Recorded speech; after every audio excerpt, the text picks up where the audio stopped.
And we're up, everybody! How's it going, everyone? Welcome in. It's another beautiful Sunday.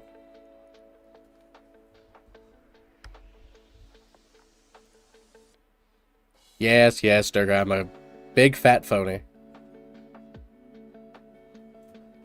Hope everyone likes the new peanut, the new peanut P-tuber model. Nomad. Thank you, my man. Appreciate everybody stopping by on their Sundays to come hang out a little bit as we get the next episode underway. We'll have everyone start trickling in. For sure. New Perch, what's up? Oh, thank you, Decker. Thank you.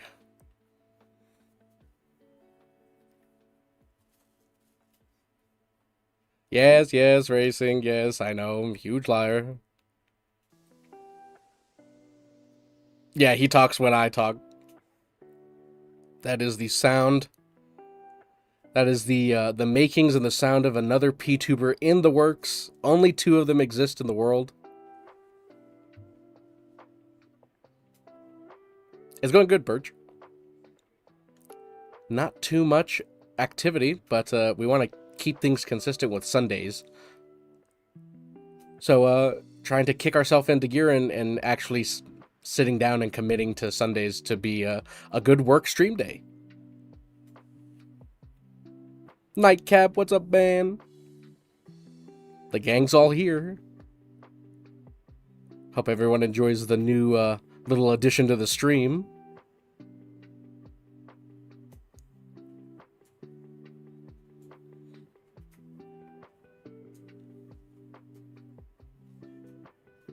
Yes, we got a lot planned right now.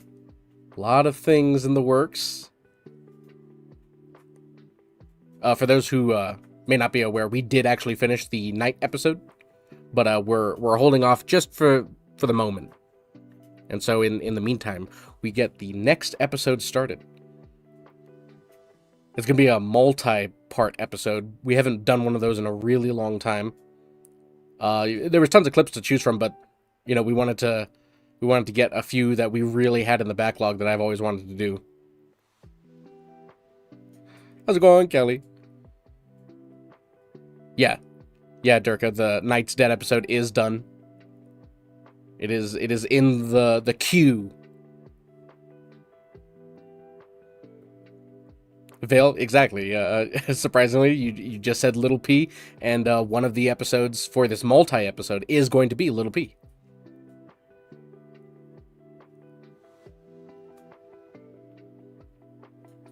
Maybe I think what I meant to say was a multi, not a multi-part episode, another multi.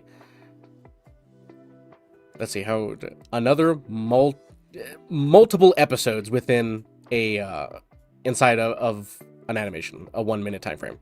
So instead of being just one minute long episode, there's going to be, I think, two 30-second clips inside this one. So that's one of them's a Little P episode, and then one of them is from a clip way back when in Arc Raiders that I always wanted to do. We wanted to do this one, but never got around to it because there's just so many other clips. But it's when Peanut and Hutch are spectating Gingy, and she's downed, but she's crawling to the hatch, and so Peanut prays and says, "Please let 3 renegade shots from the tower come and get Gingy." So I always found that one hilarious. So we're doing that one.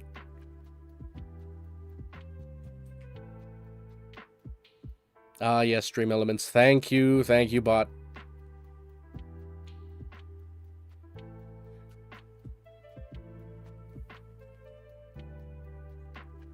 There we go, OG. Yeah, a mashup episode.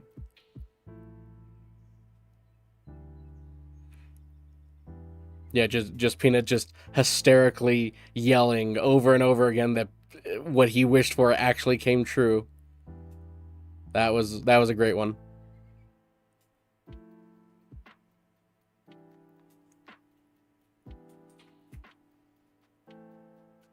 Yeah, Will Rat, yep.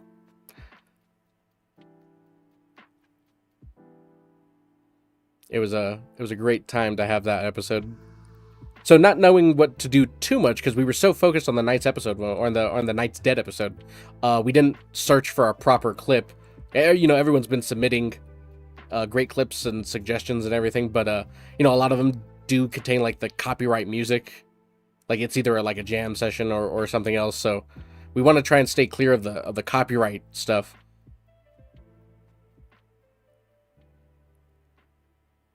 That was the birth of his god complex. Yeah, he spoke it and it came true. You watch the fart video daily. It was a good one. It was a good one, I agree.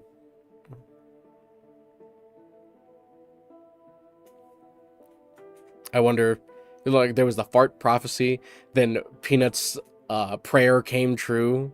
It's like, is this a different kind of nut that we're dealing with here? All of his dreams. Don't tread on my dreams, Preston. My dreams come true.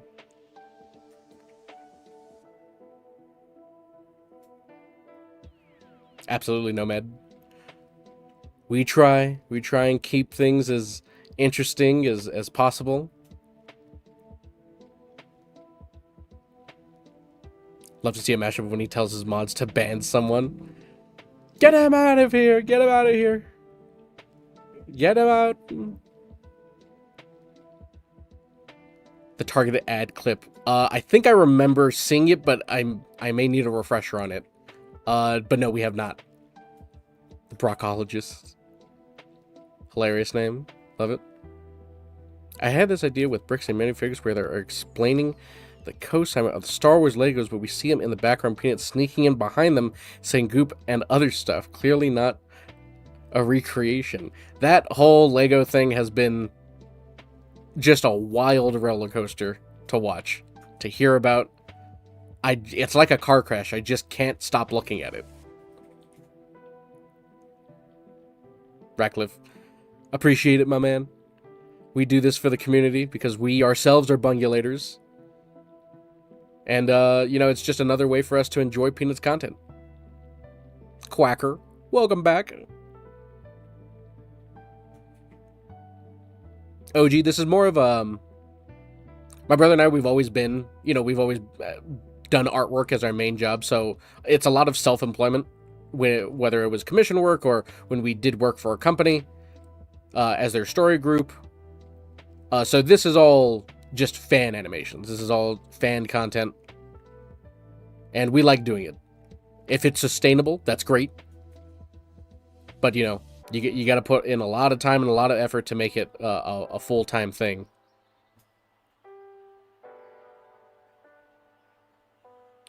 Love to see the targeted ad animated. I remember the targeted ad. I just can't remember what the ad was about.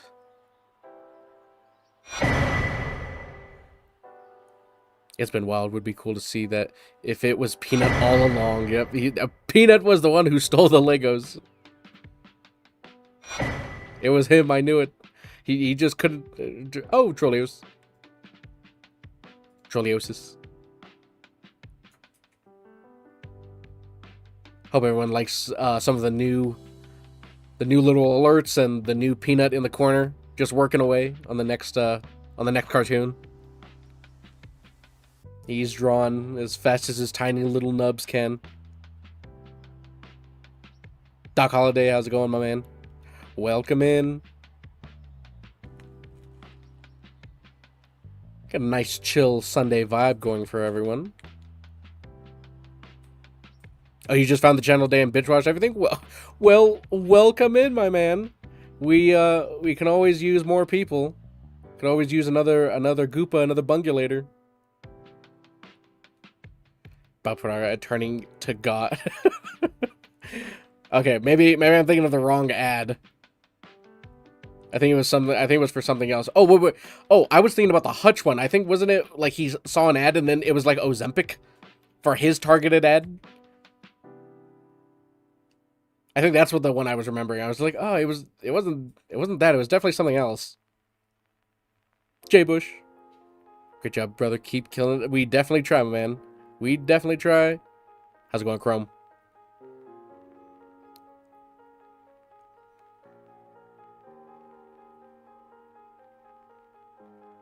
Should do a clip of Hutch trying to say my name. Yeah, it's Quaker, it's Quacker, it's all kind of versions of your name, huh?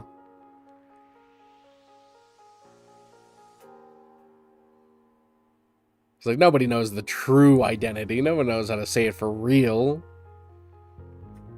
Knight, do you like Voodoo Rangers? Unfortunately, this is gonna sadden a lot of people. Unfortunately, my brother and I cannot really drink alcohol because we get severe acid reflux when we do. So it's safe to say that we are always the designated drivers. So alcohol does not agree with us. It is unfortunate because I know that's where everybody starts to have a fun time, but hey, it is what it is. I'll just enjoy this glass of water.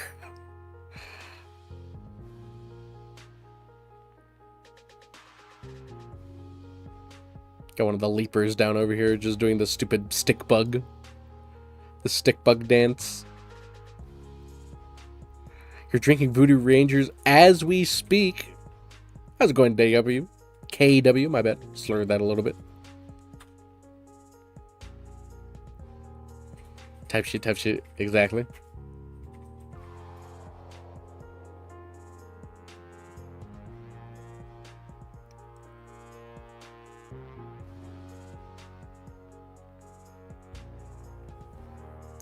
What has everyone got planned on their Sunday evenings today? What's on everyone's docket? Anyone do anything fun over the weekend? You're all done. Have been drinking them before you found Peanut. Hey, you were a true believer even before finding the light of Peanut. Exactly. J Bush drink for us. Thank you. A recent bugging alert. Hey, not to worry, my man. Contrary to popular belief, my brother and I are actually relatively new in terms of watching Peanut's content ourselves. We only found out about Peanut for the first time hearing about him when Arc Raiders came out and the Mugulator War. That's when I was like, who's this streamer? It was like, who started this big war with Hutch and XQC and Myth and everything. So I wasn't too familiar with Peanut, and then we got a little bit more familiar during the Streamer Awards. And then that's when we did watch him a little bit in between here and there, between when Arc Raiders came out and the Streamer Awards, but no, not like how we do now. Now it's every day. It's like part of the routine now. So yeah, we're relatively newish as well ourselves. We're not the OGs from the original Tarkov days. Was gonna mow the yard and now you're here. Hey, well, I'd rather you be here than mowing the yard, because nobody wants to do that. Was distracted, killed my drone, and accidentally shorted 20 volts into the 5-volt power bus. Well, that's just what a sweet delight. What a sweet treat that was.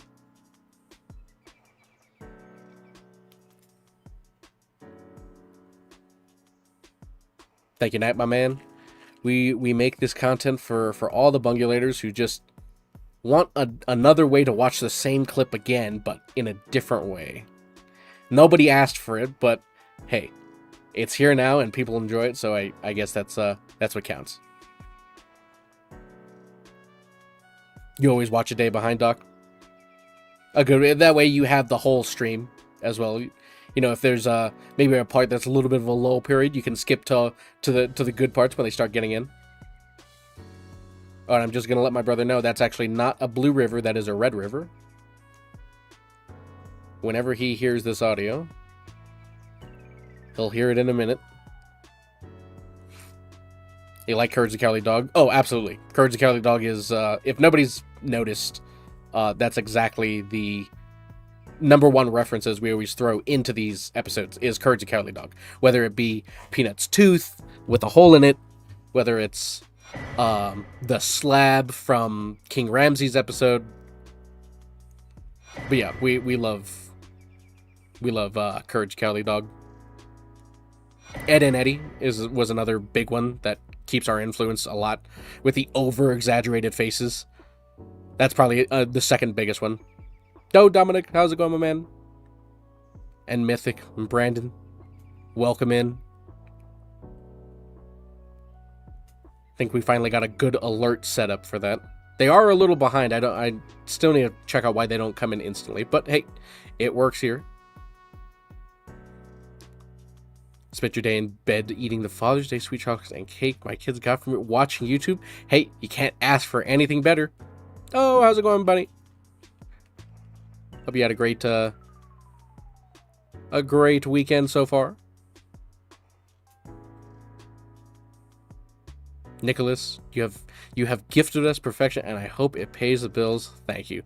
Well, we always appreciate the kind words from all the community. I know Peanut, for the most part, does get a lot of flack from a ton of, other kinds of communities and just people who don't really like his content too much. But for the most part, we've not really felt any of that. It's just a ton of support from the Bungulators and maybe even some people who said they don't personally watch Peanut's content. Maybe they find him annoying or they just don't enjoy his content, but they said they watch the cartoons. So that's a bridge between the non-believers and the people who may not be familiar with it. So as long as we continue to do that, I think it's a good day. We're doing good, Bunny. Everyone's just big chillin' right now. Just telling us about their weekend plans, what they had going on, and just vibing out on this pretty chill Sunday right now. Your Peanut Animated reminds me of Roger from American Dad. You know what? Yeah, I can kind of see that too. Roger always has those different outfits and the different personas and everything. I think that's what I get most from Peanut stuff, is just his outfit constantly changes, and he doesn't play into the character of whatever costume he is, but I know Roger does.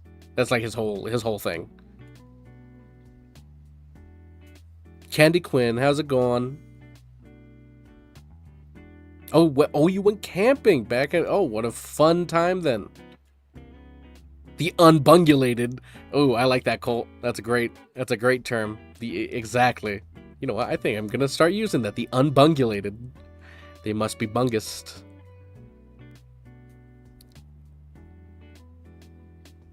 Work for you tomorrow, Durka, and then you're off Tuesday for your birthday. Well, congratulations.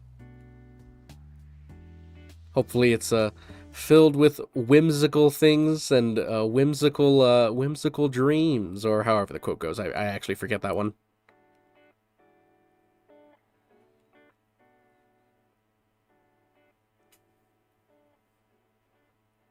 But yeah, not too much happening on this end. For those who are maybe just tuning in right now, the previous episode that we were working on, which was Night's Dead, that episode is actually finished. But we wanted to hold off just for a bit for that one. I know we usually tend to post on maybe like Fridays before Peanut gets on and everything. So I was assuming people were probably expecting that episode to go up then. It would have gone up then, but we're just holding on to it just for the moment.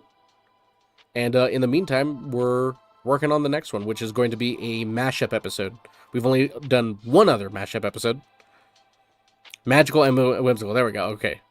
Candy's got me covered. Which is a massive mashup episode of a clip from way back in the Arc Raider days that my brother and I found really funny. It's just never had the chance to get to do it. Which was Peanut hoping that 3 shots came and killed Gingy from the tower, from Goop Tower.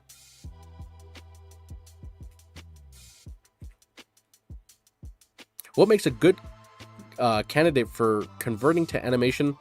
Let's see. A good clip. Definitely something that's funny. That's probably going to be the number one thing. But, everyone has a different version of what they think is funny. And maybe some find a certain situation more funny than someone else. But definitely something that probably doesn't have, like, copyrighted music in it. I know Peanut likes to play, his jam sessions and everything. We would actually really like to do a jam session, but we run the risk of... We don't really... the YouTube channel is not monetized right now, so it's not that we care about the claim that most music companies will do. It's like, hey, this is our song, so they claim the video. Not too worried about that. It's the strikes that we worry about. It's like, hey, this is copyright, strike on the channel. That's why we kind of stay away a little bit from copyrighted music. So definitely nothing with that kind of music in there that can be easily striked. I know people can kind of do it all the time. I don't know how they do it, but for some odd reason, it always finds its way to us. You can do it. Love your work. Marlene Garling. Appreciate it. Thanks a ton. Had some more fish from camping. Well, you were just all full of activity this weekend then, Bunny. Shank. Oh yeah, not a problem. You know, it may not be the most exciting thing. It's not Peanut's gameplay. It's not, a huge production. Just us two.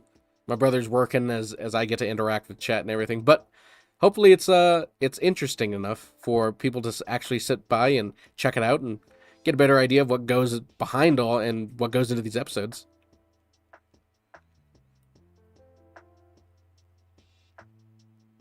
Arc Ranger had some awesome Peanut RP moments, begging for, yeah, exactly. Exactly, Candy. Is just the interaction. That's what I do miss about Arc Raiders. It was just like, oh, who knows what kind of interaction you could have with the players there.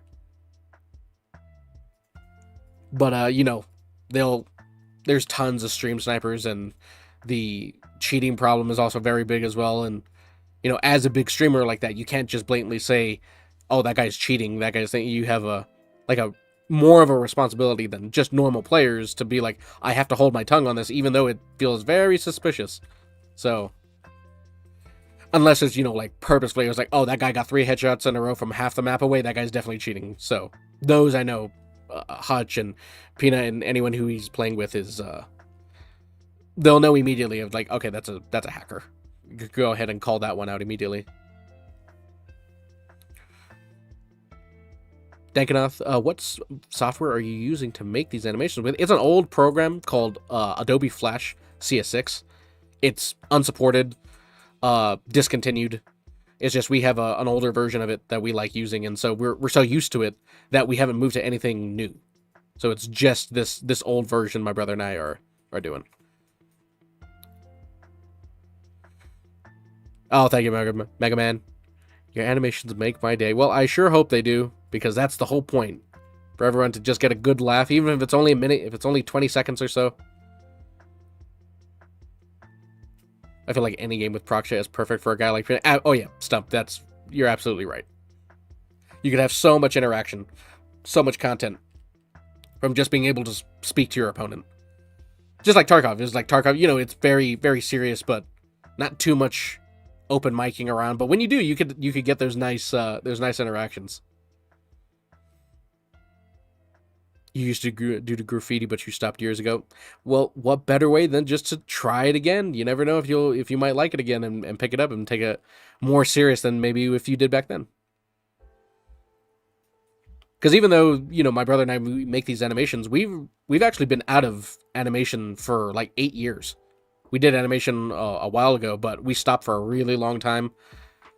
We were planning to go into the animation industry when we used to live in LA, but, that didn't really pan out, or if it did, it was going to be a lot more strenuous than what we thought.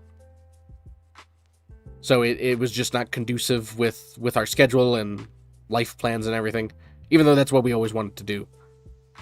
But sometimes you just got to know, it's like, all right, maybe that wasn't for me. So we just stuck with like commission work and graphics and everything, and just kind of like animation fizzle out a little bit.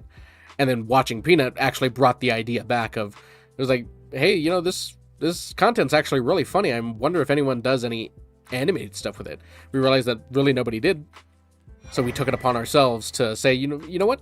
I think I can give my hand to try at this. It may take some getting used to again, but I think it might be worth it. And so far it has been. Yeah, Joel, is like, a lot of people don't, like, they can't think of that in terms of, or maybe they can't comprehend. Oh, Ben Wenzer, welcome in. Stephen G, Stump Master Flex as well. I finally got Stream Elements open on the other tab so I could finally see when people show up. Welcome to the channel. Thanks for stopping in and giving little nuts like ourselves a follow and a subscribe.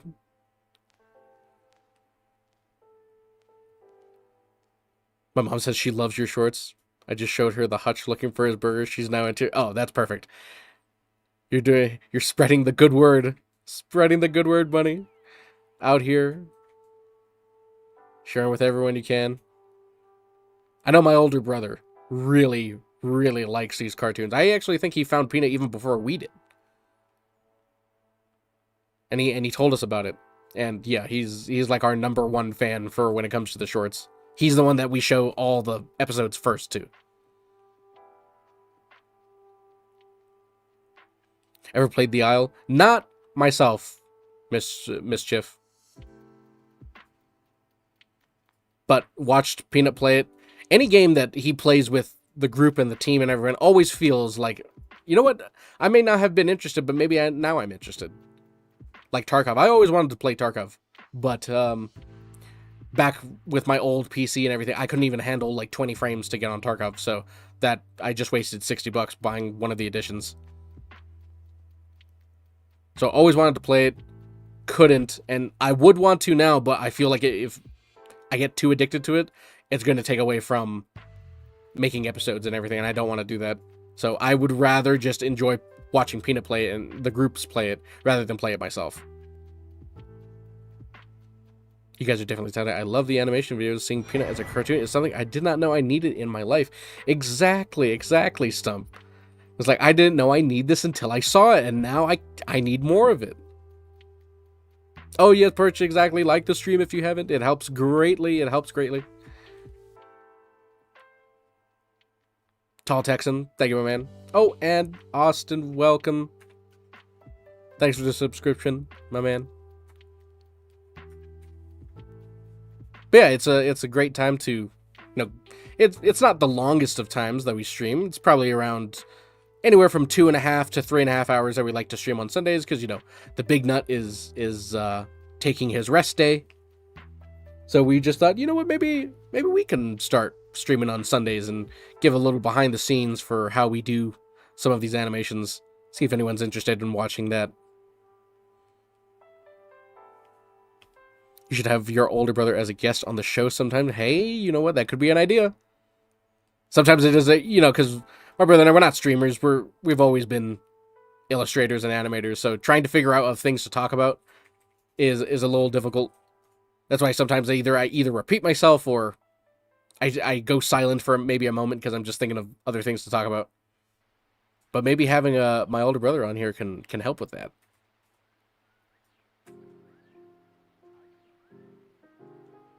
I do love the way you capture his humor. I've watched the actual clips, but the way you animate it is just pure, I don't know what to say. It's funny, and you love it so much. Well, I appreciate it, Mega Man.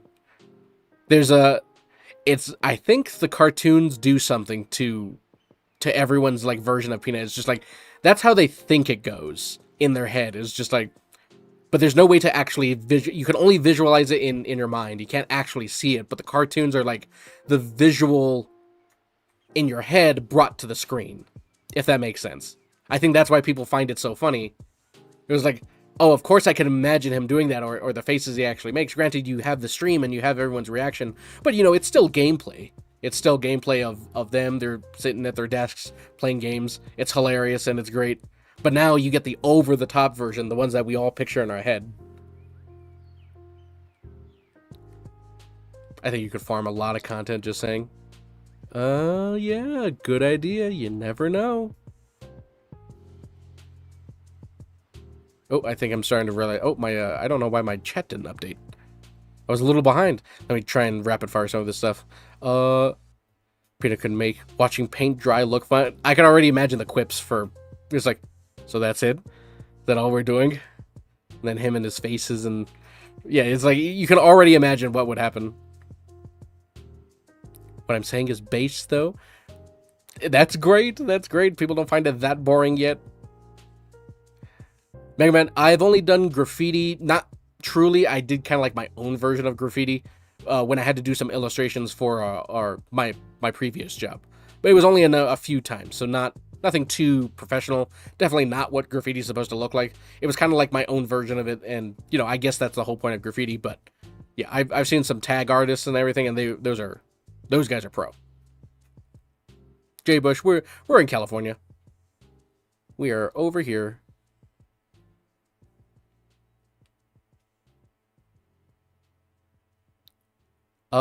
Mischief, if I link you with Bosch. Who's Bosch? That could be a name that I might be familiar with, and or I might be stupid. Just talk about poo that Peanut does. Yep. Friggin' honey, how's it going? How's it going, honey?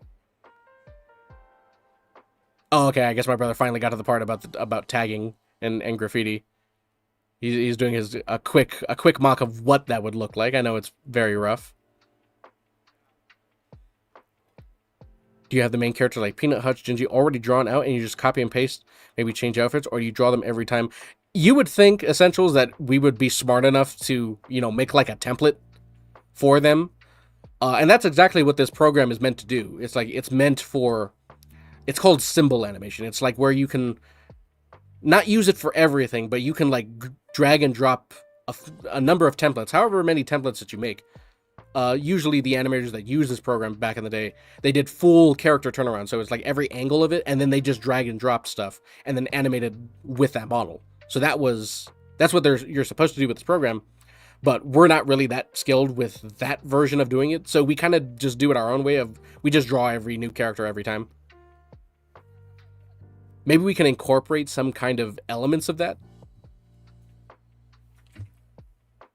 Yep, he's getting his graffiti style in, or at least what he thinks his graffiti style is. But yeah, to answer the question, yeah. We do have to redraw them every time. We don't have to, but we weren't skilled with this program enough, even after using it all these decades, to learn that version of it. I still think it's funnier, though, to do the... Oh, and we got some more. J Big Shoots. How's it going, my man? Thanks for your subscription. Tom and Jerry, yep. Classic Tom and Jerry. Art is the inner being expressed in the outer. Perfectly said, Colt. Perfect. Yeah, exactly, Stump. It's like Peanut already is such an animated character that now his voice matches his actions when it comes to the animation version.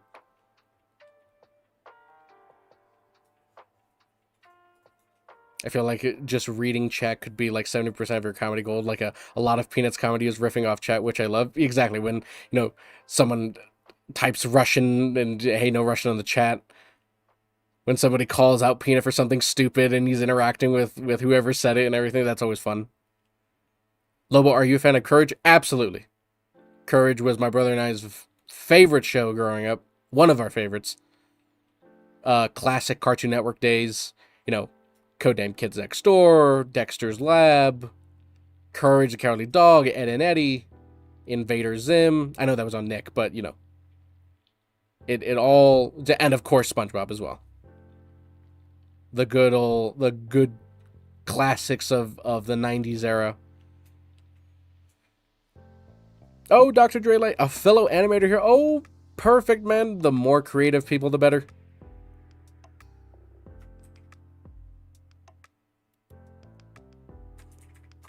I really love you, my diary of you, Vanessa Lynn Harrison. I'm not too sure what that means, but if you're talking to me, then I'll take it. Pretty good sketch. Not too bad, it's all right. It's nothing that good, nothing that great, nothing groundbreaking, but it's passable, I guess. Oh, from San Diego, but live in Toronto, Canada. I got a friend that lives in Toronto. A good friend of mine lives over there. Was that the Elden Ring sound effect? It was, because I love Elden Ring so much. And I was trying to figure out a good poppy way to get a notification going. I'm like, oh, what about a new item found in Elden Ring? You stopped graffiti because I went to jail for it? Oh, well. That's not how you do it.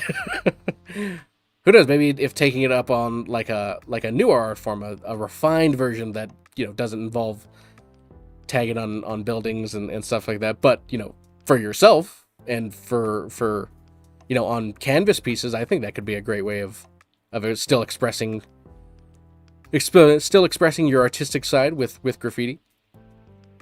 Much safer version. But we live exactly right. We live and we learn. Quacker Power Brokers. Yep, that one is another classic too. Samurai Jack. Thank you, Jay. Thank you, Jay. Exactly something. That'll happen. That'll happen. You go hard on the lore code. Yeah, I am. I am a huge. Both my brother and I were huge Elden Ring nerds. Love all From Software projects. Did not play Night Rain though. You know, I'm there more for the story content.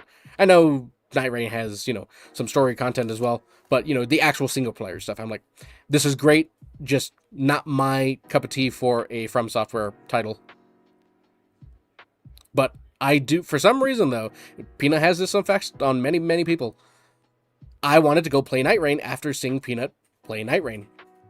I did not realize that he played Night Rain prior. I was just like, oh, this is going to be great to go and see Peanut and, how is he going to handle bosses? And then come to find out that I was like, oh, he's playing Night Rain. I just wish he'd stop using the Archer, though. I was like, I don't know if the Archer's good. Does Peanut ever personally reach out to you guys? He's seen the animations for sure. He definitely watches them on stream, which is always great. He doesn't need to do that, but he takes the time and pauses his stream for a moment and goes to go and watch them. I think that's great.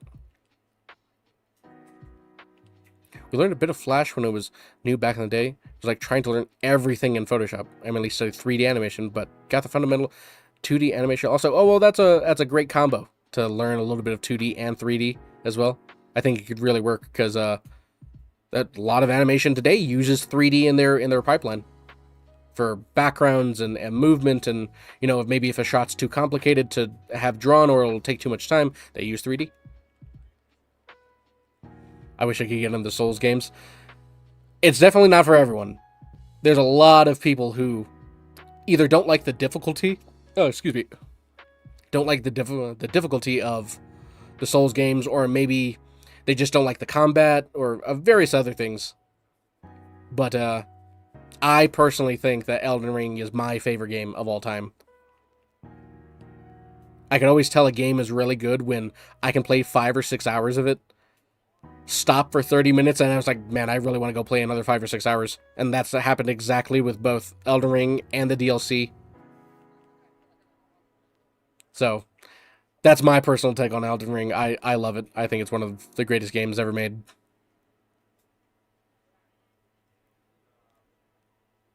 Yeah, Night Rain is a Miyazaki. It's I think it's one of his underlings, another lead that wanted to try out something different, which I applaud their creativity for attempting something different like that with the Souls brand. Not very many people would take a risk like that, but people seem to like it, and they were making some more content for it. I was always wondering to see is like how would was it a live service? Can you count that as a live service? Is it a live service? It's like how would a live service Souls game be? It's like, would you have to cut corners and stuff? So that was always my concern. Only From Software game I beat was Armored Core. Hey, my older brother, he loves the Ace Combat and he loves the Armored Core stuff. So that's the only From Software game he's played too. So, just topped up the plants with soil mix. Eek, perfect. Got everything ready. Sorry, guys, I'm running a little behind, a little, just trying to catch everyone up on chat. Big fan of you and enjoy right now. I'm trying to look so beautiful right now. Can turn closer. I'm good. Really good at drawing. I look so beautiful right now. Oh. All right. Perfect. Wonderful. I played Night Rain after he played it. I had the game and still did. Well, can't get everyone. Animator Survivor Guide, best book ever. We had that in our class. I did not read it because I am a fraud and a sham, and I constantly neglected fundamentals. Exactly, Joel. He's seen the episodes, a good handful of the episodes, and shouts us out too. That's great. takes the time to pause his stream and do that, which is very cool of him. Oh, Derek, welcome in, my man. And Unsteady.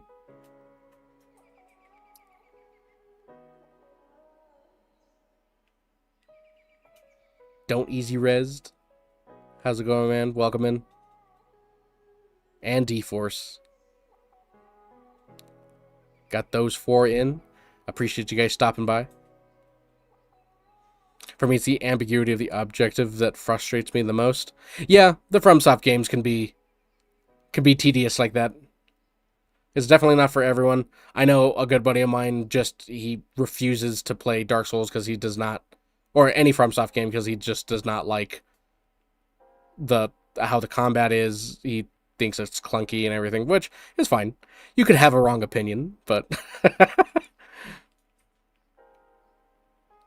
do you not go mad with animating a Peanut as your job almost every day? One would think, but I am far too numb to think about the consequences of that. I just think it's a fun time to make a whole series about an animated Peanut. I was like, how many people can think of something like that and actually pull it off to a degree where his community enjoys it? Not too many people.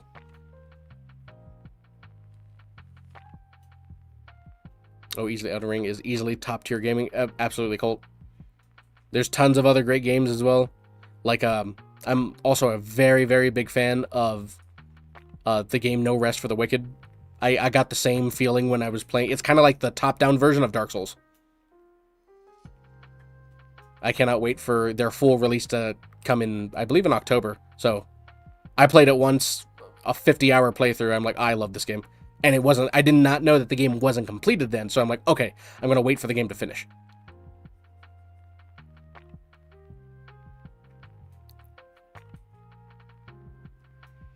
Let's see, where are we? Certified in 2D, 3D, diploma in production animation, graduated in 06. Wish we had these cool new toys back then. Exactly, Dr. Dre Light. There's a lot of cool stuff now that, you know, I'm probably a little younger, or probably a lot younger than you, but, you know, just tech just keeps going up and up, and now you have people creating full feature-length films and shorts just with like either a small team or solo. Yeah, Stardays, if anybody's a Warhammer fan, that was I advise anyone, even if you're not a fan of Warhammer, it's just an amazing film to know that that level of quality was done completely by one guy.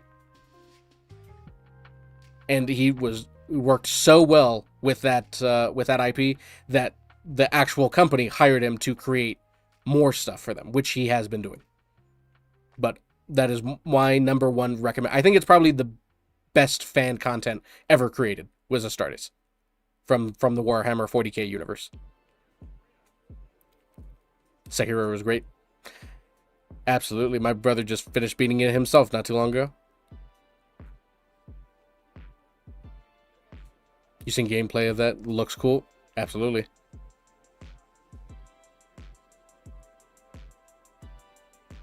Do you have to draw all the frames? Not everything, but you know, if you want to change the position, if you want to change a facial expression, if you want to change someone, you know, like if somebody's talking, their mouth goes up and down, yeah, you do have to redraw those. This program is kind of designed to where you don't need to draw them if you set it up correctly, but my brother and I are kind of lazy, so we just redraw it rather than build a library of assets that we can reuse. It probably would help in some cases, but a lot of the jokes require us to redraw a lot of things because of, you know, a different expression, something we haven't tried yet. Just to go all over the place with Peanut's character.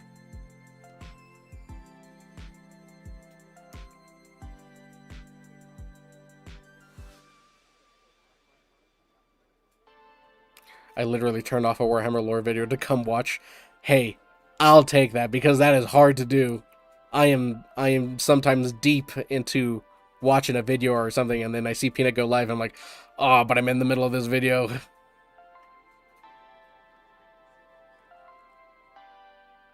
Are we seeing exactly C2 3D? You are seeing exactly how these silly, stupid little animations are made. The behind the scenes of how the magic gets made. It's not the most interesting thing in the world, but you know, a lot of people find it interesting just to see it. It was like, man, I just want to see how that goes. No problem, Dave.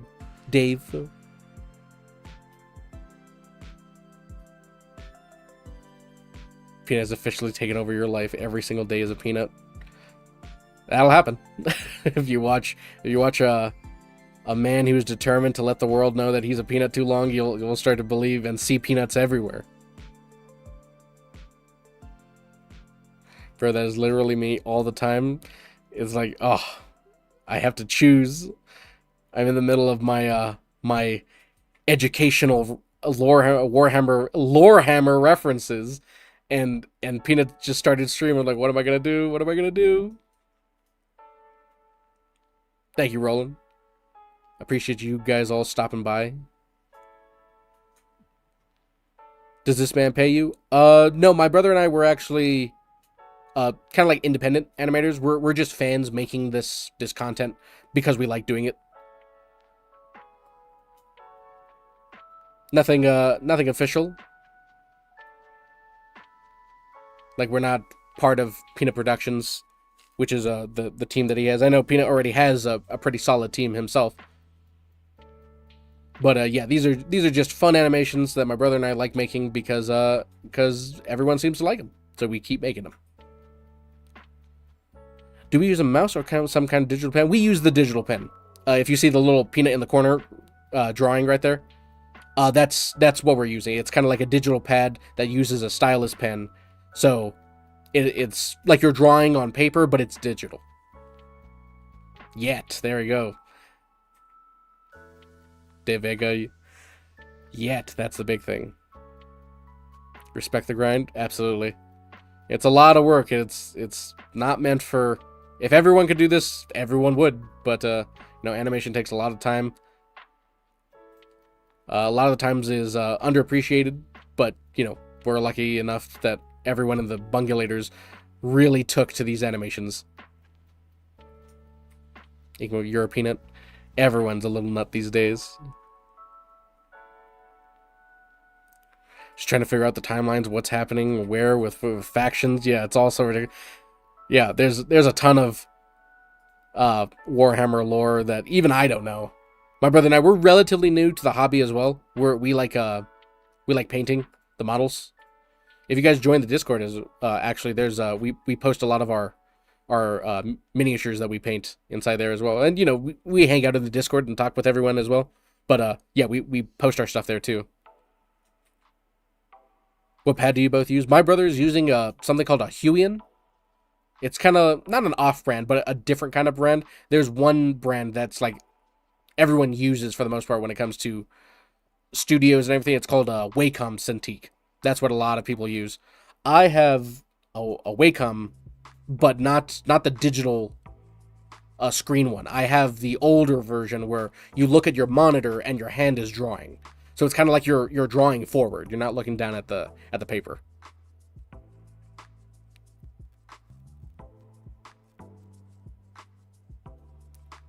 One finished so fast. Yep.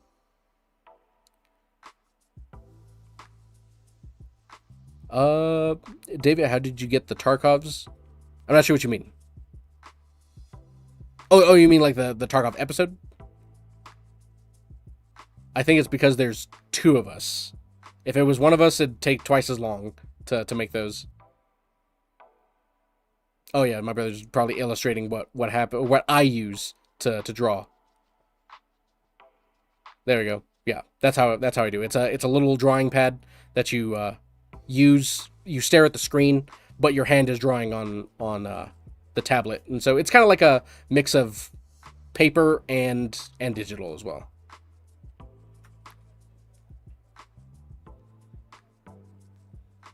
You love that Peanut leaned into your animations?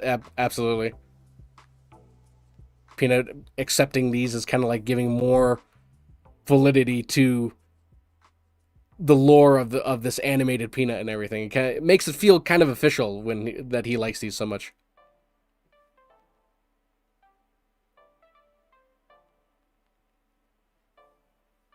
Oh, I'm starting to fall behind again. I'm sorry, everybody. I am not a streamer, so let me see if I can try and catch up a little bit here. Dude, my wife and I have laughed so much at your animations and how you include inside jokes like Cloaksy being a furry, him blushing and turning into his persona. Oh yeah, I think that's what separates just someone making animations about Peanut and a fan making animations about Peanut. It's like, because we're there practically every stream watching the entire time, as much as we can, there are tons of inside jokes and references and things that Peanut has said and stuff that's part of his channel and his lore that gets thrown into these that people find so funny because it's like, oh, that's actually a fan that's making this. Imagine having to do it, on ink and paper, no undo button. I think we'd get out one episode every 6 months. That's probably what would happen. What's your favorite faction? I like Legion of the Damned. Wish they'd do more lore about them. I like the Carcharodons. I love the space sharks. Those are great. A great introduction to combine Shark Week and Warhammer together.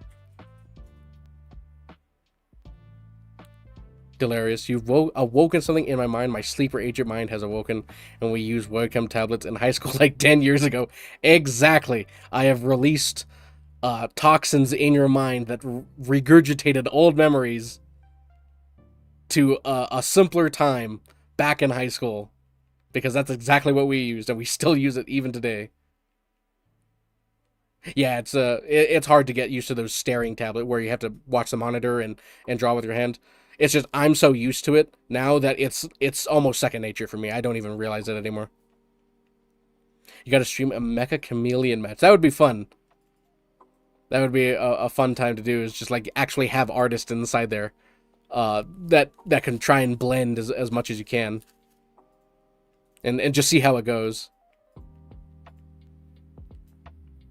This anime is money. Hopefully in time, Roland. Hopefully in time we can make something sustainable off of it.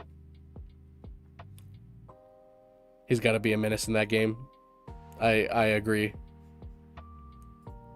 Savage K, we love what you do and keep doing it. You're doing God's work. Oh, well, by golly, thank you. I'm just appreciative that everybody likes to stop in from time to time and just check out what we're doing. The hard work and man hours. I'd like to think so. Sometimes it does take as long as a normal job to get one of these episodes out, especially as seeing as, for the most part, an episode comes out every week. And it's the minute-long episodes, too. If it didn't require us to have minute-long episodes, you'd see, like, maybe 2 or 3 episodes a week. But, you know, the minute-long one's just broken up into 3 smaller episodes. But TikTok is the only thing that we're monetized on, and they require 1-minute-long videos. And like, oh, well, that sucks for animators, because it's really hard to get a minute done.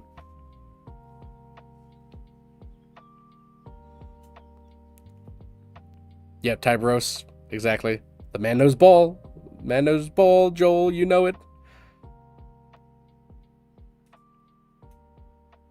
Gideon, how's it going? Hopefully I'm saying people's names right.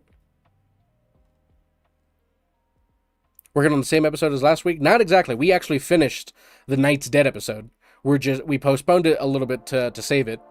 So now we're working on the next episodes, which is going to be, it's a mashup episode where there's two 30-second clips from 2 different scenarios put together. This one is one of them is going to be a Little P episode for Peanut's Fortnite sprite, and then this one is an old clip actually from a long time ago when Peanut all played Arc Raiders with Jinji and Hutch and everything, where Peanut's prayers were answered when he asked, "Oh, we got another subscriber." Aim, say hi. How's it going? Native Pimpa Boy. Thank you for the subscriptions, everyone. And Noel. And I think that's it for the moment. Yep. Welcome in. Thanks for sticking around. Where were we? Oh, we were talking about the episodes. Yeah. So one of them is going to be a Little P episode with Peanut's Fortnite sprite, and then this episode is when he's playing with Gingy, and he asked, as Gingy was crawling to the hatch as the only survivor left of the team, if somebody could shoot her from Goop Tower, and his prayers were answered. I always found that episode to be, or that clip to be, very funny, and we always wanted to do it, but new stuff was coming out at the time that we had to shelve it for the moment. So we're like, you know what? We haven't done a multi-episode in a while. Let's go ahead and do that one. What we're using here, are you talking about the program or maybe the tools that were used? The mess engineer? Yeah, engineer. Rolling. Keep it up.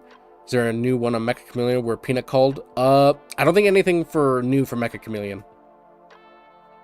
But we'll definitely try and get more Mecha Chameleons because those are always funny.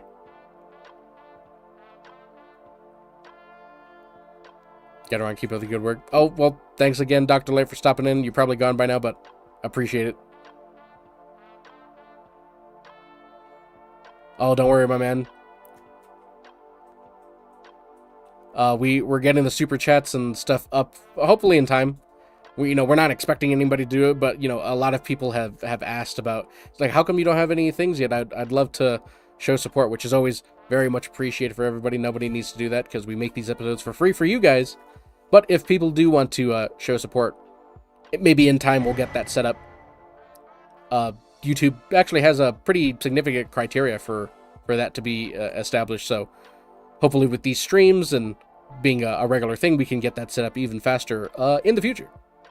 So if you would like to support, go ahead and just watch the videos again if you like, and leave a like on the channel. Oh, how's it going, Sniper Man? Welcome in. Just leave a like on the video, and that should be good for the moment. That should be great for now.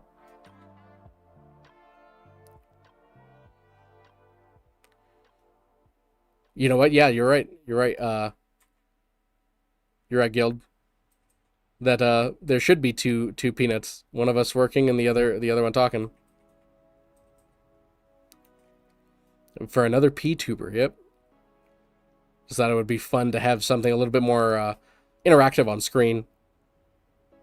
I know a lot of people probably could be, just watching and having this on in the background, not actually watching the stream, but hey, another small element to the stream for sure. So like the stream, exactly, Perch. Oh, you were curious on the program for making the animation? It is an old, outdated program called Adobe Flash CS6. It's probably, I think, anywhere from 12 to 14 years old.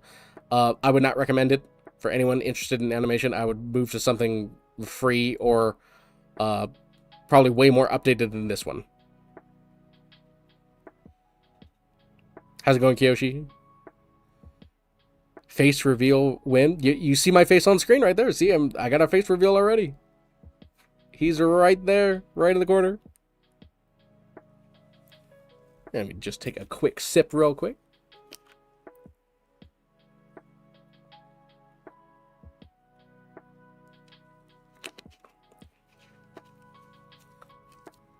Exactly, humanoid. That's the God, if you're real, please send 3 renegade shots from the tower to strike Gingy down. That's this clip. Back when that clip first came out, I thought it was so funny.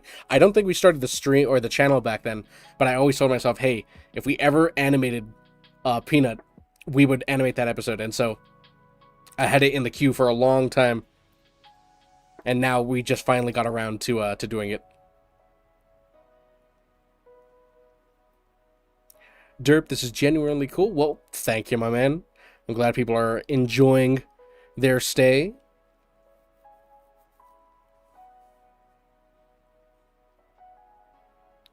If you had to pick the cream of the crop animation software, what would you pick? It would probably be something that doesn't really exist. I'm sure it does, but it would be something like Flash, but with a lot of elements that other programs have, like a stabilization tool, not something that uses vector.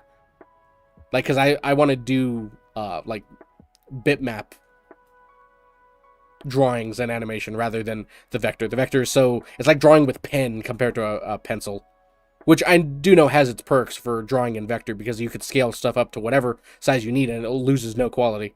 But yeah, there's actually a lot of animation programs out there that have all this stuff. It's just we never used it. We're just so used to using Flash that we would have to spend tons and tons of times, years even, to even learn a new program to where we would be able to get animations out to the quality that they are now. You know, there's not extreme quality, but it's enough to be watchable and funny, and everyone gets the point. A little sip of the silly, yeah, just a little bit, just some water right here. You thought it looked like Flash? I used it in my college years many years ago. Yeah. Flash is still around for the most part, but it's not called Flash anymore. It's called Adobe Animate. Who knows? Maybe even Adobe Animate has a bunch of tools that we want, but you know, Adobe wants astronomical amounts for their subscriptions now. So don't wanna do that. Everything's subscription based, so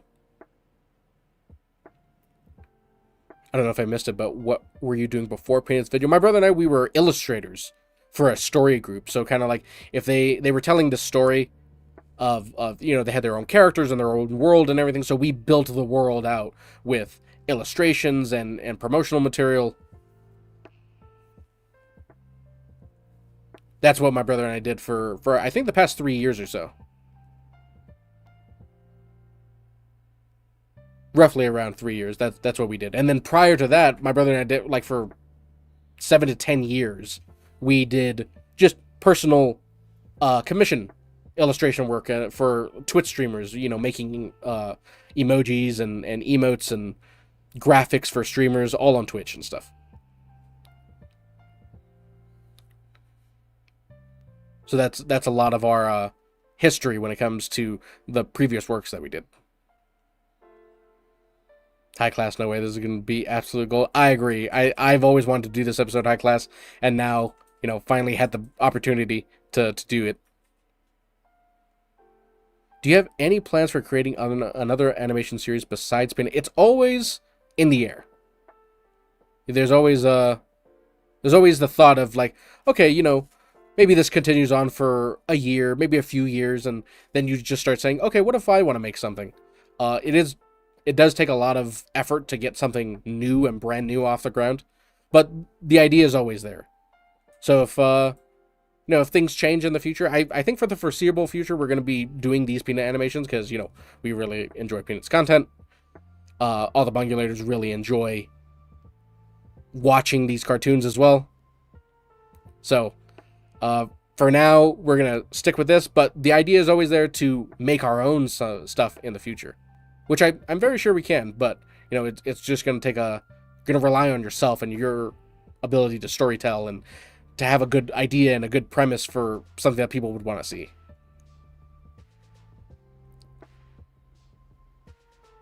Don't forget to hit the like button. Absolutely, Quackers. If anybody is just joining in right now, hitting that like button does tremendous wonders. Your art is what makes it. There's always that element of, you know, yeah, you can have any program you can, but it comes down to the person actually animating. Have you watched Beavis and Butthead's animation? Yeah, and South Park too. It's like everyone's big thing is like Beavis and Butthead is terribly animated. South Park is terribly animated, but that's the whole point of it. It's just their storytelling is funny and iconic to where it's continuing even today.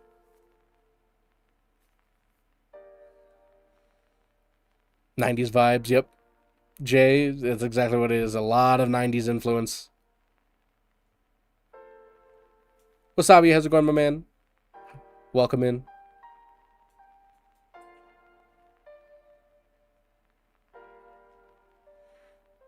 Will you ever animate the gimmick betrayal for the 5090? You know, until you just mentioned that right now, I forgot about that clip. I'm gonna have to put that in because I think that was a hilarious clip, and we don't have Gimmick yet for like a dedicated episode, and I do want to have Gimmick because Gimmick is great content from the Rust servers, and even now playing Mecha Chameleon, playing Tarkov, I really like his character. He meshes well with Peanut, very, very well. Metal Madness, yeah, sounds like an amazing adventure. Can't wait to see what comes out. Absolutely. If people stick around, who knows what will happen. Do you have a... Oh, the Peanut doesn't have enough money to get on the chopper. A lot of people did suggest that as well. Solid suggestions. We're going to look into that more and see what we can do with that, because that was hilarious. Especially... Oh, Truck Guy, how's it going? Welcome to the channel. And Ryan. AJ's 12-19-2. Hayden, how's it going, my man? And then Rob, welcome. All the new subscriptions, all the new followers. Welcome to the stream. Just getting some work done for the next brand new episode.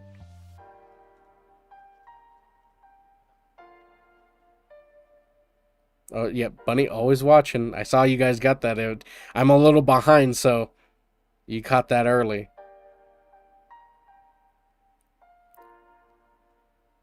Joel, gotta head out.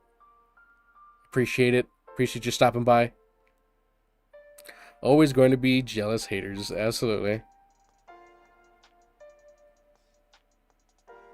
There's no hammer next to my name here. I can go at people. Exactly. He's let loose. He's out. Absolutely. Some Gimmick, Fetus, Coco. All of those were great additions from Habibi as well. Quicksand. All of those were great additions from Rust. I hope we can have another Rust server similar to Season 1.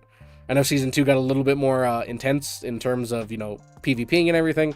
So, which is fine. Lots of people love the PvP stuff as well. I know when they were doing raids and everything, I was locked into those raids. I was like, how is this going to go? How's this going to pan out? But then it got a little too serious for me for that Season 2. So hopefully there's more Season 1 stuff, where it's a lot of the RP.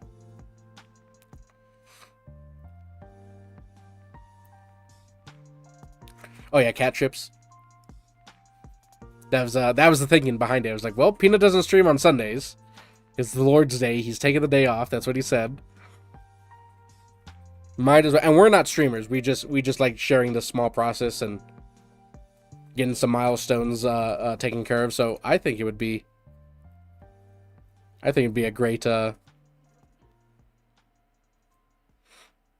my brother's letting me know that he's going to be raising some audio volume, so that way he can hear the voice work for it, which is very important.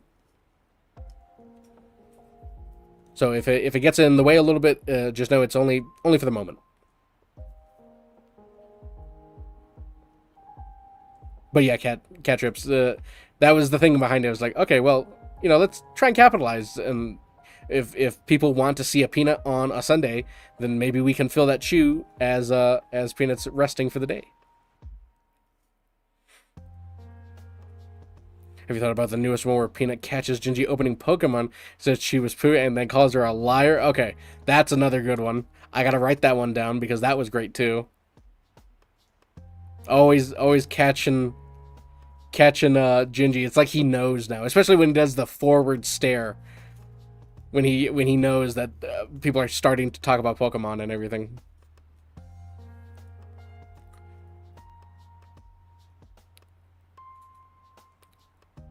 Illib, honestly love watching the content. Always looking forward to the new episodes. I appreciate it. It's always great to have a new episode come out and everyone's just showing up. We're starting to recognize a lot of names now because there's just so many reoccurring supporters that love the episodes. So it's like you're building your own community even within Peanut's community, which is all still circling back to Peanut stuff. Yeah, the streamer drama put some dappering on it. Exactly.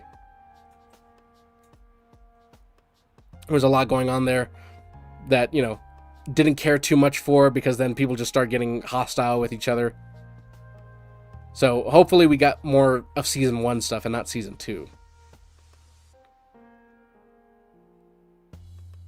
Sunday is the best place to watch Peanut content on other people's channels. Exactly. And if You know, I think there's a 24/7 channel that Peanut has as well. So if people want to go and watch that, they can and get, maybe they miss something. Not everyone can sit down and watch all the episodes, watch every stream. So there's a lot of stuff people miss. But hey, if just a few people want to spend it over here watching the next episode be done, that's another idea as well.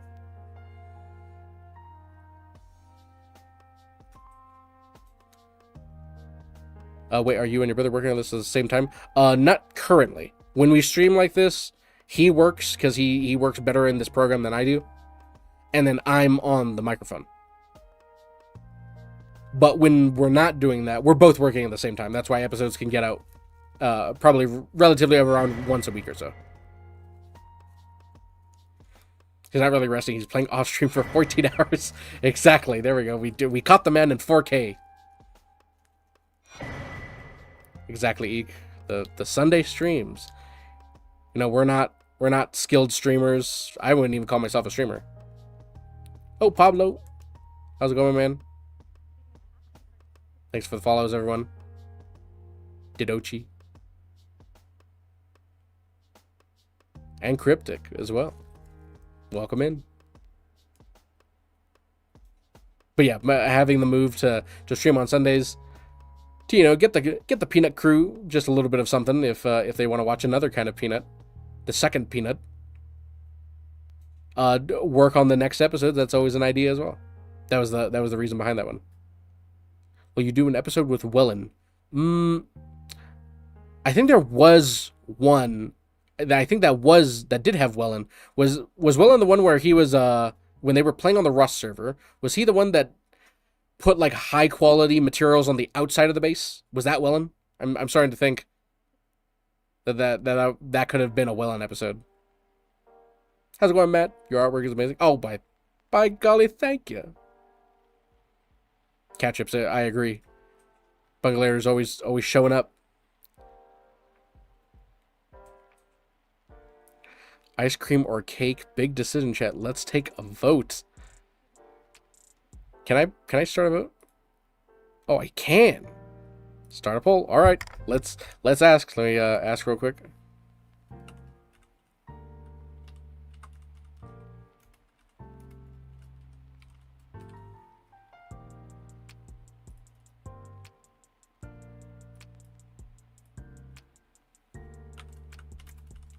One moment, guys. One moment.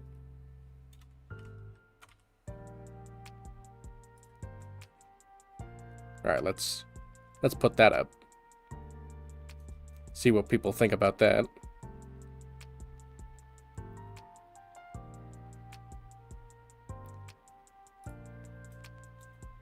Yeah, ice cream is beating out cake by a huge margin. Wellen plays a lot of Rust. Okay, I think that was Wellen then. I think that's the clip that I'm thinking of. 7. Love the content, by the way. Your stuff is awesome. I appreciate it, my man. Everyone coming out and showing support for the streams and for the episodes. Wellen was a pumpkin man. He did. Okay, I think there was one episode that we were planning to do of Wellen, but we went with Habibi instead because we wanted to do that full conversation. You need to do one with Peanut pulling Gingy away from Shroud to play the game with him.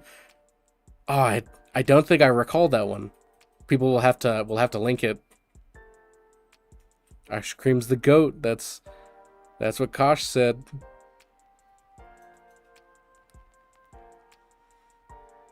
Oh wait, you were making a decision for yourself, Quackers. Ah, I get it. The whole truth comes out now. Bad Dragon, how's it going, my man? Thank you. 10,000 blessings. 20,000 blessings to you, good sir. A compilation of Peanut's Halo custom games. That has also been another really big request as well. Has been the custom games for Halo. We had some clips picked out. We just needed to get around to doing them. Add Little P. We actually do. Yeah, Ace. This is going to be a multi-episode. As in, there's multiple a mashup episode where there's, instead of just 1 minute long one, it's two 30-second clips of different episodes. The first clip is going to be a Little P episode, and then the second clip is the Gingy gets shot from Goop Tower, and Peanut starts celebrating. So it's going to be these two episodes together. But yes, there will be a Little P episode that is in this upcoming episode. The Habibi short had me rolling. Everyone keep on saying that when they saw Habibi and Peanut in the box, that was their funniest part. G-Main, appreciate it, my man. Thanks again.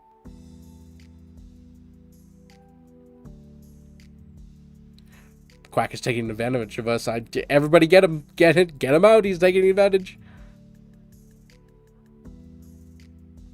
He went to a Discord call with Shroud and stole Gingy from them. Do I remember that? Do I remember that happening? I can't recall. How's it going, Will? The great and powerful. Hope everyone's having a great Sunday so far. Going for more ice cream and cake. You need to do the Me and My Rat Family trailer or pilot episode. There was a part of me that was thinking of just like, what would be like an actual clip? We would go out and actually like try and hire a few voice actors to portray this very quick, like maybe 20-30 seconds of an actual show. Have, you know, painted backgrounds like how they do in actual productions and everything. So that was always a thought of Me and My Rat Family. Maybe even like a 20 or 30 second trailer with, you know, like the trailer voices, like in a world where his family are rats. He's the only normal one among them. Something like that. It's like, what would this show actually be about? What would get people's interest?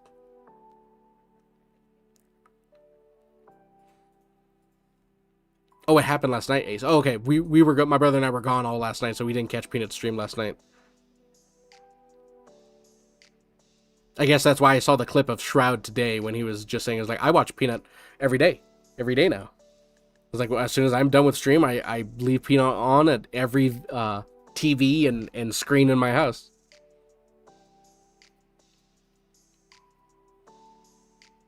I know about the website, of course, so I thought it would be funny. Oh, okay, so, okay, there we go. It all comes back and makes sense now. Peanut may actually be interested in it. Yeah, to actually have and visual and see. It's like, oh, okay, this stupid idea does kind of work, huh?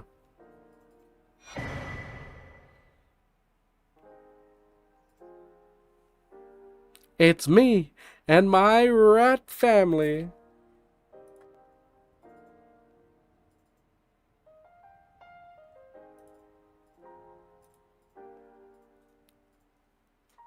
All right, that was it.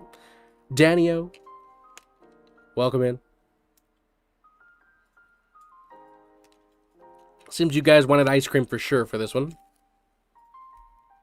If Netflix doesn't want it, then BPA for sure. I gotta go and check it out, Ace, because that could be another, that could be a fun Shroud clip for sure. Oh yeah, if anyone hasn't seen, my brother actually made a poster for Me and My Rat Family on Netflix. Way back when. I think we did this before we even started the channel. But just posted it on like their, inside the Discord and everything.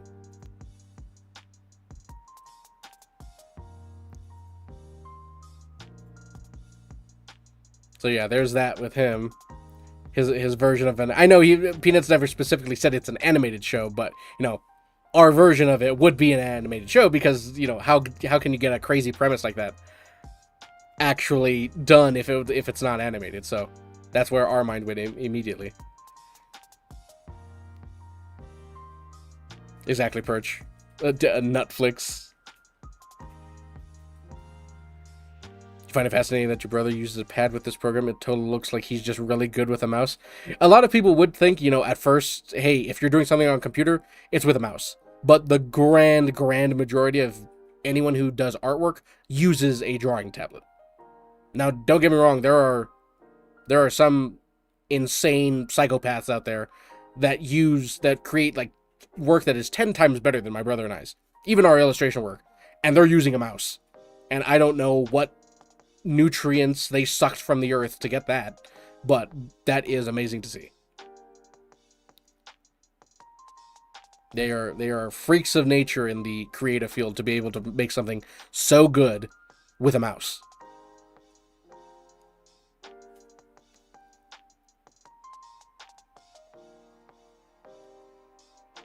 Ice cream and cake both is winner. Exactly. What if you put ice cream in your cake? Then you get an ice cream cake. Huh? Question for the philosophers.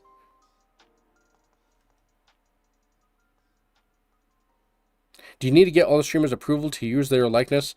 I don't, if you're looking at like a corporate level, you may need to do that. But, everyone's an independent streamer. Everyone, for the most part, does like these episodes and they find them funny. So, realistically, people probably should. But nobody's going to do that. At least not, I don't think. As long as we're being, using it in fair use, I guess. It's kind of tricky with that kind of question, but that is a solid question, Cowboy. I know Hutch likes the episodes. Coco likes the episodes. I know Peanut for sure likes the episodes. So everyone's just cool with it for the most part. I think that's probably the best answer. Everyone's fine with it as long as we keep it within a realm that is not like defaming or derogatory or anything like that. Just keep it to something fun and everyone should be okay.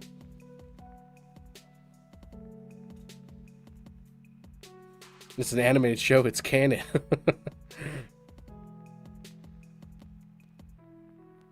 So now he has the Peanut avatar. Yeah, mobile games. Thought of something a little fun. I was thinking, it was just like, can I get a P-tuber avatar? And thinking it was like, if I have to go and commission, an avatar. And then I looked at the program and I was like, oh, wait a minute. I can upload some stuff myself and have this very, very simple little avatar in the corner. I think it works perfect. That's cool that they are cool with it. Yeah. I mean, maybe one day someone will say, hey, I don't want you to use my likeness in an episode. Can you remove me? Who's to say that actually can't happen? But so far it hasn't. Love this. Thank you, Brandon. Appreciate it, my man.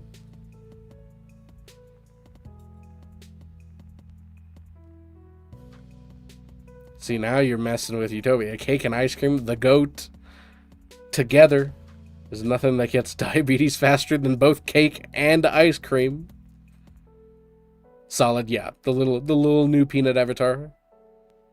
We were going to use our own version of our character that we had in an episode a long time ago when it was about Hutch's Arc Burger, or his Big Arch.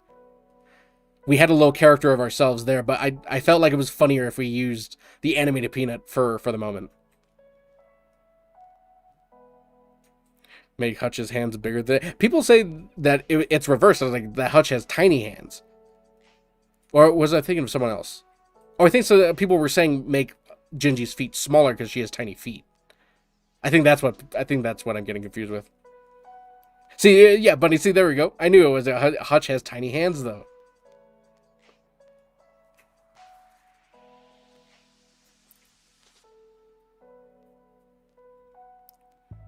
Can we see the little characters of yourselves? Let me see what episode it was in. Let's see here. If I go over here, I do that, click on this, move this here, then, let's see. Oh, here we go. It was episode 6. Let me post it in chat right here. It was this episode that when Nick starts talking about it, was like somebody should animate it, and that character that just pops on screen, and he waves at the camera. It's like that's a representation of my brother and I that we've used for a very, very long time. Oh, there we go. Yeah, there it is. That's a little version of my brother and I's character. We used to have we still do. We have long sideburns and then this little hair quip in the front when we do our hair and stuff like that. We look a little different now, but that's the version we've always gone with. So it's kind of like our own persona of our animated version.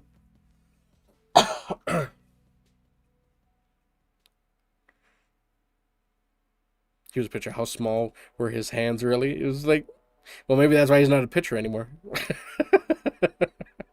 I'm kidding. Oh yeah, see, my brother's doing a little caricature version. Yeah, what am I, the Crimson Chin? There we go. That's a little better now. Not down to the skin, but you know, my brother and I, we don't like it when we're hot, and sometimes if we let our hair grow out a lot, it annoys us, so we kind of like buzz our head a lot. You know, we'll let it grow out, and then once the hair starts curling just a little bit, we cut it off and start again. And then we both got a beard.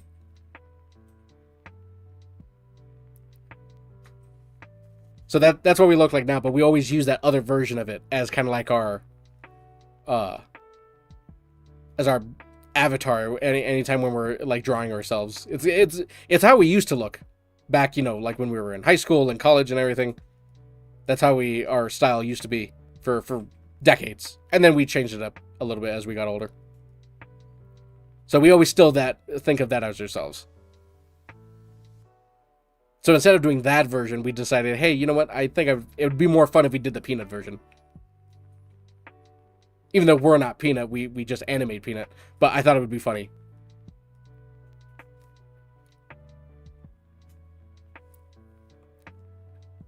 And don't forget it. Exactly. Exactly, Durka. Everything compared to Hudge's body is small. Hey, I didn't say it. I didn't say it. Exactly, Dave. Buzz is cheap.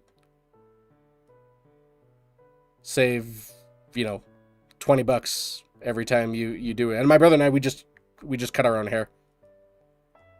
So that saves money all that time. I can honestly say we probably saved thousands of dollars throughout our lives by just buzzing our hair and then just letting it grow back. Fresh shave for the summer, exactly.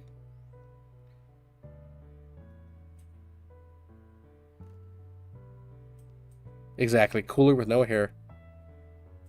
And Durka and Bunny keeping things safe here.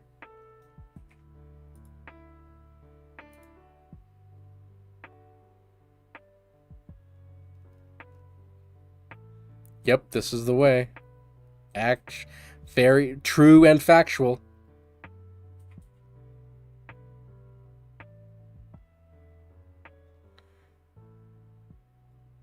Oh, thank you, my man. Peanut Animated Peanut gives a whole new layer to his comedy. You guys are doing awesome. Can also see some of y'all's humor sneak in with animation. Exactly. You know, if you don't, it's like someone can have like funny ideas and funny concepts, but they can't express it in like words or maybe in actions. So they draw it instead, and I was like, okay, now I get it. Because Peanut himself is already naturally funny. Just from the lines he says, from the interactions he has with people. Exactly, buddy.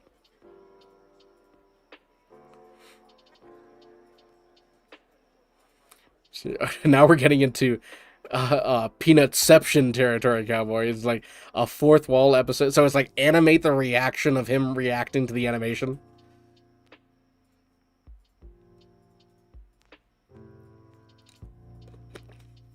Or who knows, maybe in the future if we have the chance to play with Peanut and the crew, maybe we can animate an episodes with us in it, and now we get to animate ourselves as part of it. You never know what the future holds. That'll be true nutception right there. And then what if Peanut reacted to the animation, and then we animated the reactions? Now that's like 4 layers of Peanutception.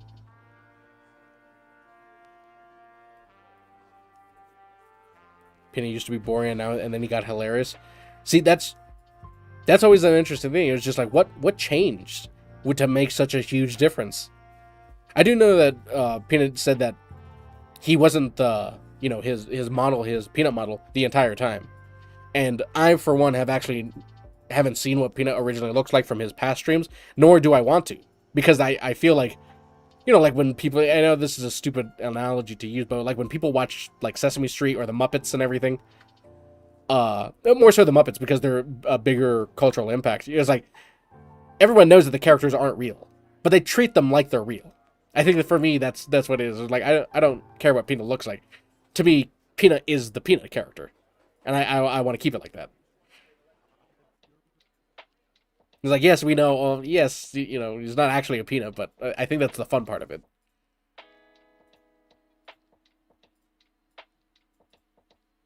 Yeah, it doesn't look like you would think he looks for sure. Yeah, I want to keep the facade. I want to keep the mystery of it, because the only version I know of him is him as the peanut.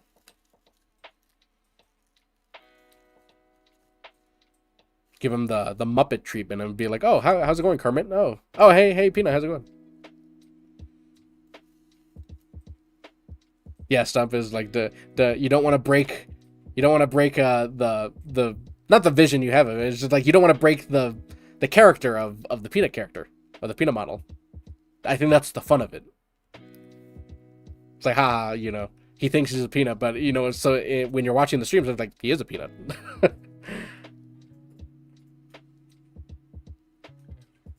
Oh, come on! It's like we told him Santa Claus isn't real. It's like he's not a peanut. Someone else is gonna be like, or what? Santa's not real? How could you do this?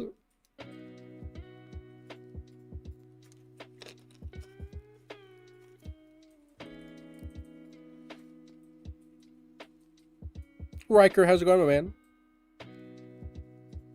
Love the animations and they're great and like really capture the moment. Oh, why? I really appreciate it. Very appreciate it, my man.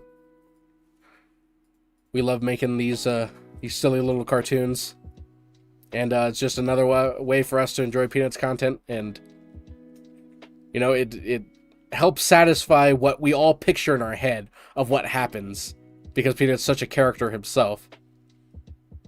And now these cartoons give the vision of what we imagine it to be. Even though we have the, you know, the live streams and the actual footage there, it's like now we get to immerse ourselves in this character.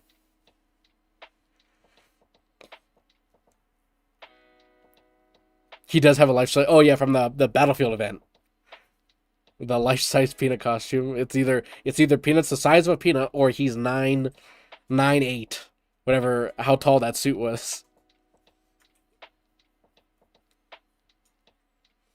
I showed my mom the Peanut last week. Oh, see, there you go. There you go, Dave. It's like, this is the Muppets. It's just like the Muppets from back then, except now it's a Peanut that screams on the internet. It screams and yells at his friends on the internet.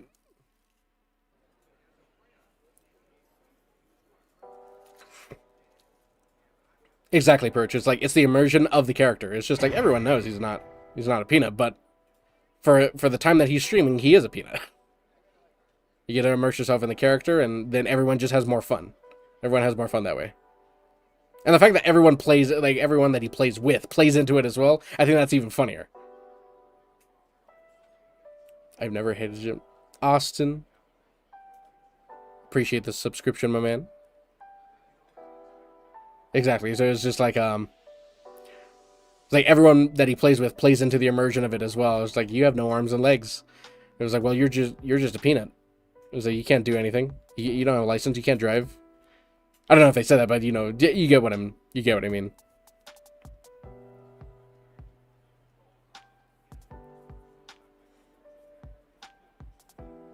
Oh, Robbins Joe. Thank you for the kind words. You know, we're just bungulators ourselves. Just you know, we know how to color within the lines and put the square in the square hole. Just making some free content for everyone that they can enjoy. That's what it's all about. Just enjoying what you like. And my brother and I, we've always liked art and animation, and now we get to translate that to something else that we enjoy watching.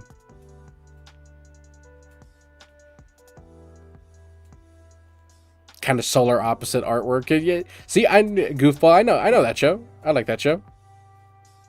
Got a little, but I think I think it's like the shape of Peanut and the eyes. I think that's definitely that's why it gives off some of the either like Rick and Morty style or the Solar Opposite style. The little details it does for me, like the Cheetos dust on Hutch's finger, or the notebook in Cloakzy's back pocket. Yeah, see, it's like the inside jokes. It's the small jokes that's big for us. You know, granted, the big jokes can be funny and hilarious, and you know they're center stage. But Cloaksy writing on the chalkboard of all the nonsense math, and it's like it's talking about Big Macs and Hutch being fat and everything. So, and the Cheeto dust and. It's those small stuff that we love adding in.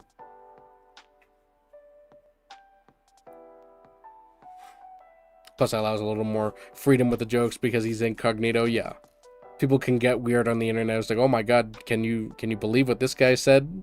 They start posting your photos everywhere and everything. I mean, Peanut. People already know what Peanut looks like from his prior days of streaming. He's not a peanut? Wait, what? It's like, oh my god. The deception. The deceit. Why don't you guys stream on Twitch and earn some revenue? I think it's because right now we're focusing on, you know, just getting used to the streams. We're not really a streamer. You know, we don't plan to be a streamer like 24/7. We just like doing it on like the off day that Peanut's not streaming or doing anything because, you know, it gives Peanut's community a place to come hang out and to hang out with all you guys and to give an insight into how these cartoons are made. But yeah, I think at first we just wanted to test streaming and just keep it to YouTube for the moment.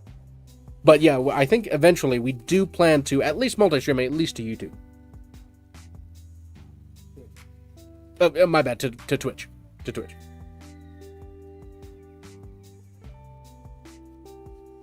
But yeah, being able to, hopefully being able to make this as something that can sustain us and support ourselves, that would be great. Because then that means we get to make stupid cartoons every day and, you know, the bills get paid. So that's the thinking. But it'll take some time to do that.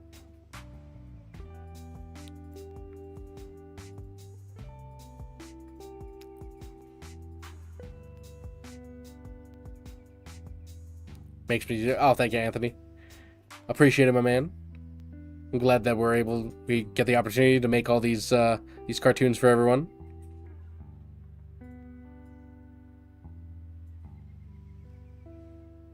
Ace? No, we're actually, you know, I said this a few times over the course of, you know, the streams that we've been doing, but we're just fans of Peanut's content. And so, you know, we do this ourselves because we want to. And you know, if we can help sustain ourselves with it. As of right now, only TikTok is monetized. Everywhere else isn't monetized. But that's what we're using these streams to help try and do as well. Because if, you know, everything is able to help sustain us, then we can continue making more and more cartoons. So that's the thinking with that. And we don't plan to make, you know, streaming a full-time thing. You know, having it Sundays and one day a week while one of us works and one of us gets to interact with you guys, I think that's perfect. Because then the rest of the time, you know, everybody's watching Peanut, everybody's watching Hutch and Gingy, and I think that's the perfect way to go. Because even getting back into animation is kind of like out of our comfort zone as well, because it's been so long. It's been like 8 years since my brother and I did any animation work at all. And only came out of our long hiatus because of Peanut's content. They thought it was super funny, very unique. You know, to have I've never seen a character like that before. You know, whenever I thought of VTuber models, it was always, you know, the other kind, the ones that always do the anime styles and everything. Never saw someone like not take it so seriously. It's just... So that's when we decided, it was like, you know, this is pretty funny content. I wonder if anyone does any animations about it. Saw that nobody did, and decided, you know, what if we bust out the ancient text, the old techniques, and animate something again? Will we could we make this work? And so far it seems to be working. Just gotta slowly progress. Having Peanut as a fan of these cartoons as well is a huge help as well.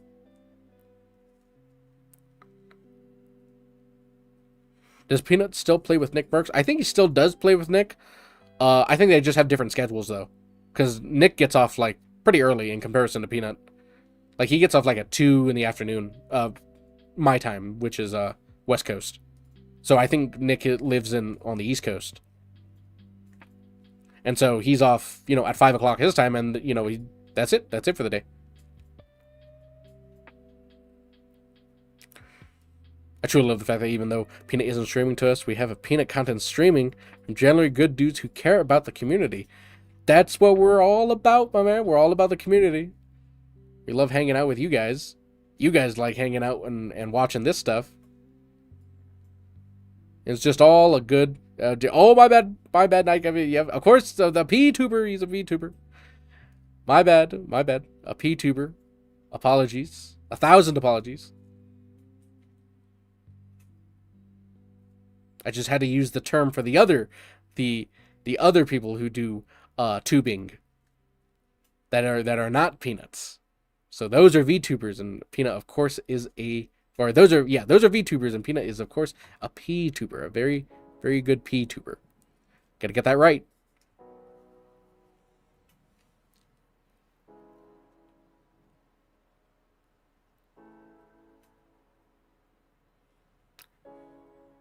Too positive. Get him out of here. Get him out. Get him out. Get that man. Get him gone immediately.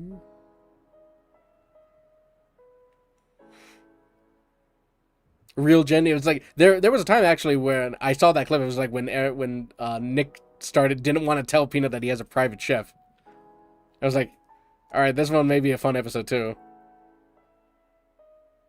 But hey, when you're as successful as Nick Merckx is, there's some luxuries that not everyone, at least the majority of everyone, can't get. So I can definitely see the reasoning for like, hey, you know what? How about something a little more extravagant?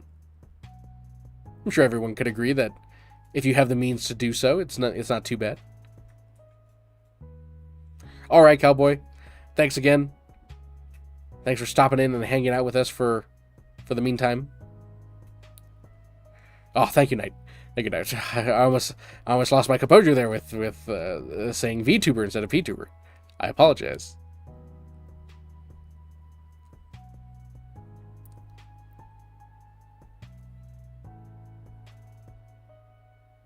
Riker, you should consider doing more videos on Peanut and Habibi interactions. I do love Habibi. I think I've said this many times before, maybe not exactly on the streams, but I think Habibi was probably the best addition that came from Rust.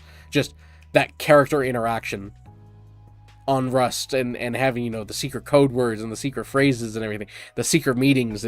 You really got sucked into the world building with that one. And we asked Quicksand too about, it's like, have you done that before? And he did express as like, oh yeah, on other Rust servers, I created, when he was the leader of the Rust servers, he created like these lore videos and these lore reasons why something happened, kind of like the Dungeon Master and the excuse me, I don't know why I got the hiccups. Dungeon Master and the Shadows and everything. So I always think that Habibi was a great addition to the crew, along with Fetus and Gimmick and Coco. And then from just our personal side, being able to see all the artists from Rust as well, because I had no idea you can draw to that degree in Rust. I mean, I know how to do illustration work and everything, but not in Rust. I'm like, holy moly! It was like, you guys did all this in Rust? I can't even begin to describe the skill and technique in order to do it. What kind of collabs do you think would be cool to see Peanut and another streamer? Let's see. Realistically, they kind of already did it a little bit. Maybe if they wanted to expand on it as well. I actually do like Tyler 1 a lot as well. I don't play League anymore, but his content is still fun. It was like, maybe if there was like an arc where he was playing League and Tyler was his coach. But then again, you have Double Lift as well. But I think the dynamic between Tyler and Peanut could be a funny dynamic. I think that would be... So they kind of already did it with the tournament, but of course, they were playing against each other. But maybe to actually have a dedicated, hey, Peanut and Tyler stream playing League. I know League's not everyone's favorite, for sure, but I think that would be a cool idea to do. Just off the top of my head. I'm sure there's tons more that I'm missing right now.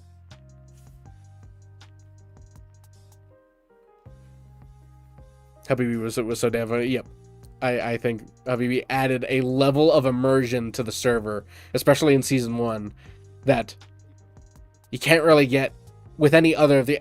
Everyone else was great additions and great content, but BB specifically was always made people like sit up in their seats and wanting to hear what was going to happen next.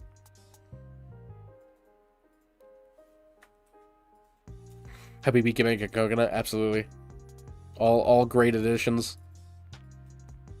Gimmick, when playing with Mecha Chameleon, Peanut and Gimmick are always like hiding together and trying to be one object together or dual painting together. I think that's a fun dynamic between them two. And then Coco has just the same kind of unhinged energy as Peanut, so that meshes really well. As we've seen from the past episode where Gingy shot Peanut and Coco starts celebrating. He went into the same kind of thing that he would do, that Peanut himself would do.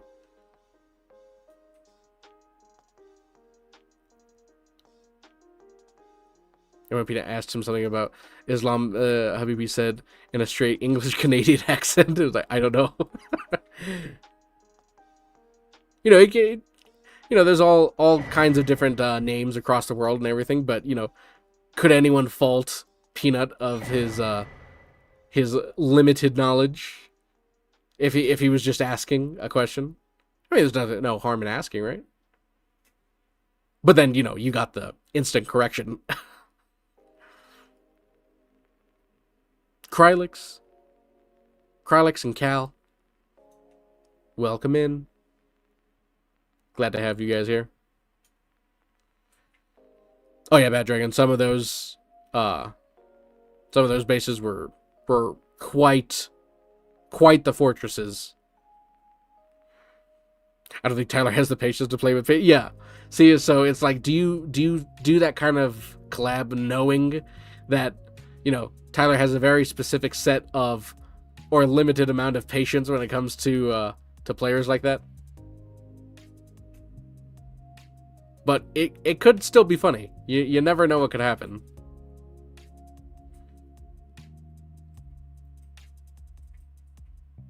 Exactly, no harm at all. Yeah, Mecha Chameleon has been going insane. It's always fun to see. It's the same kind of gameplay over and over. It's hide and seek, but with painting, and it's still always fun, even after hour 6. That people can still have all these crazy fun ideas. It's just so such a simple concept, but everyone loves it because just think about it. It's just you're playing hide and go seek with your friends, and you have to blend in a little bit. Remember when Shroud got mad and almost rage quit? I do remember that, where he was like, Peanut wasn't taking like stuff seriously. Is that the one where they were playing on Arc?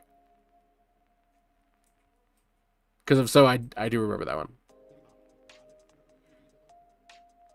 But it's always interesting to see. It's just like Peanut is pure entertainment, as we've all seen from Arc.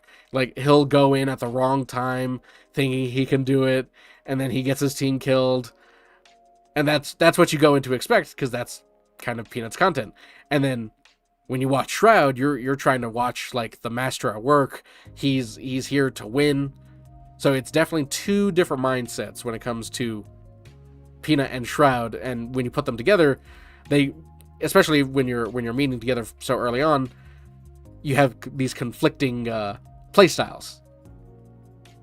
And don't get me wrong, when I first started watching Peanut and him playing Ark and everything, I was getting frustrated too when I didn't know Peanut too much. I was just like, oh man, can we stop getting your team killed? And then over time, you just start realizing, oh, this is all part of the experience. And then it's just started becoming, just what to expect. In fact, you were even more surprised. I was like, oh my god, they actually won. They actually got out.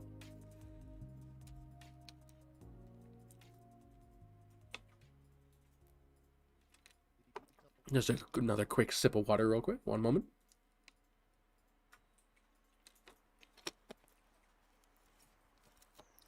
And closely learning about the square foot. Oh, yeah. It was like, do you not know what a square foot is? It's a 1 foot by 1 foot. That's another great clip as well. See, there's literally thousands of great clips to go. And to go and make. It's just, there's so limited time. A lot of the times, though, it's like, we do have, like, a backlog of stuff. There's a backlog of stuff that, we want to do, but then new stuff comes out, so it's like, do you want to do old stuff? Do you want to do new stuff?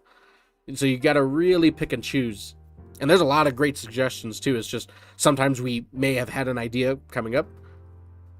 Or we're already doing an idea that people wanted to do, like the Knight's Dead animation, for sure. Yeah, that's why Shroud watches Peanut, but Shroud won't play with Peanut. Yeah, see, there's a difference, because Shroud, when he plays, for the most part, he's a streamer that when he plays to win. Which is completely fine, because, that's what people watch Shroud for. They want to watch him dominate in very high, intense situations, but when people watch Peanut, they want to see how he's going to beg for his life when he gets down.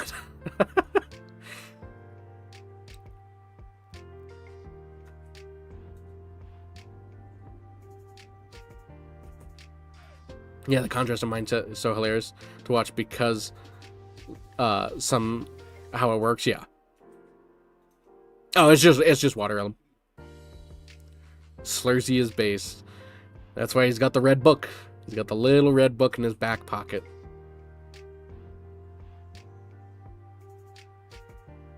Dave, what's Cloakzy's academic story? I see. We know about Hutch. We know about, he used to be a baseball player and everything. Peanut, he used to stream as, his normal character, or just a normal guy playing Tarkov, trying to stream there, and then swap to Peanut. Gingy, when she's telling her stories, she had a difficult upbringing and then was able to make streaming a full-time career, and now it completely changed her life. But yeah, now that you're mentioning it, I don't know Cloakzy's. Oh, yes, exactly, Quackers. Don't forget to hit the like button if you guys are here and watching. It does wonders. It does wonders.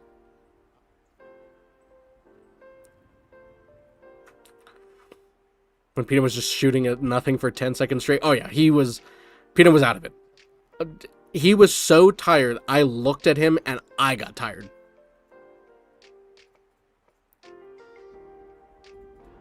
And so I just knew. It's just like, okay, this man is about to fall over and die because of how tired he is. You didn't watch when they were playing the Rust, but seeing all the clips of live counters has been so... Oh, yeah, the live counter is like, somebody's sitting in there, I know it. Closely is probably sitting on more money than any of them. Contrary to what he has said before, when he used to work with FaZe, they, I think he's mentioned before that his contract was, FaZe took like 80% of his earnings.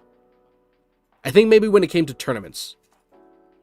But of course, Cloakzy was a professional player, so that's what instead of streaming, yeah, you can stream, but your main thing was tournaments and events and stuff like that. Oh, he had a bunch of medical issues, a hard time with high school, so he missed a lot. Oh, well, that's unfortunate. But the good thing is that he is here now with the team, raging at Peanut, making jokes about his 80-20 contract from FaZe. So I think that's it's great to have Cloakzy here now because of his dynamic with Peanut. Was it Hutch in the military? I'm not too sure about that. I just know that the big thing was that he played baseball professionally.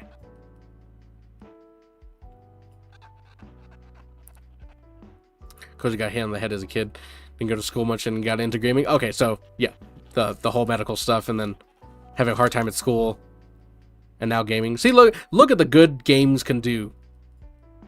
Just turning people's lives around.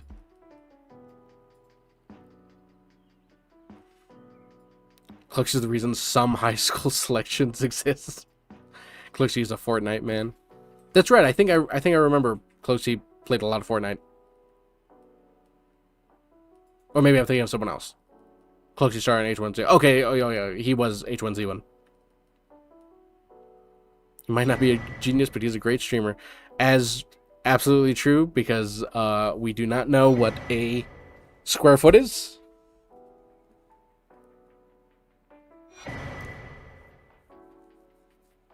Because you made Fortnite fun for streamers making speed run maps. Okay. That made it. Ian, how's it going, my man? Rob and Ryan, thanks for the follows. Oh, okay, so it was 80% of everything. There we go. It wasn't just the tournaments, it was everything. Big G, added again. Yeah, that's right, my man. We're here on another Sunday. On another day off for the big nut. Now, the tiny nut, the other nut, the animated nut, is here to fill in that small break as we wait for Monday's stream.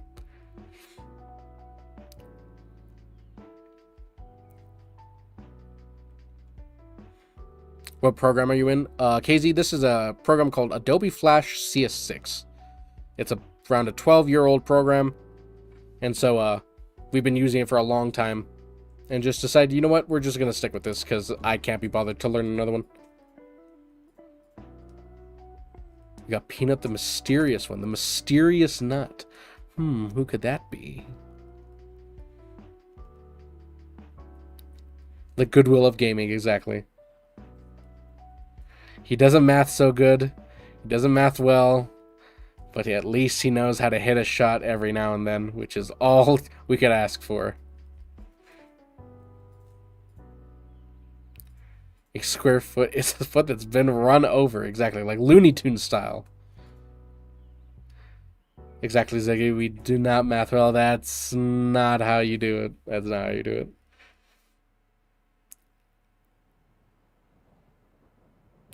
Yeah, I agree, Dragon. It's like Peanut can be that kind of streamer that gets the serious gamers out of their comfort zone.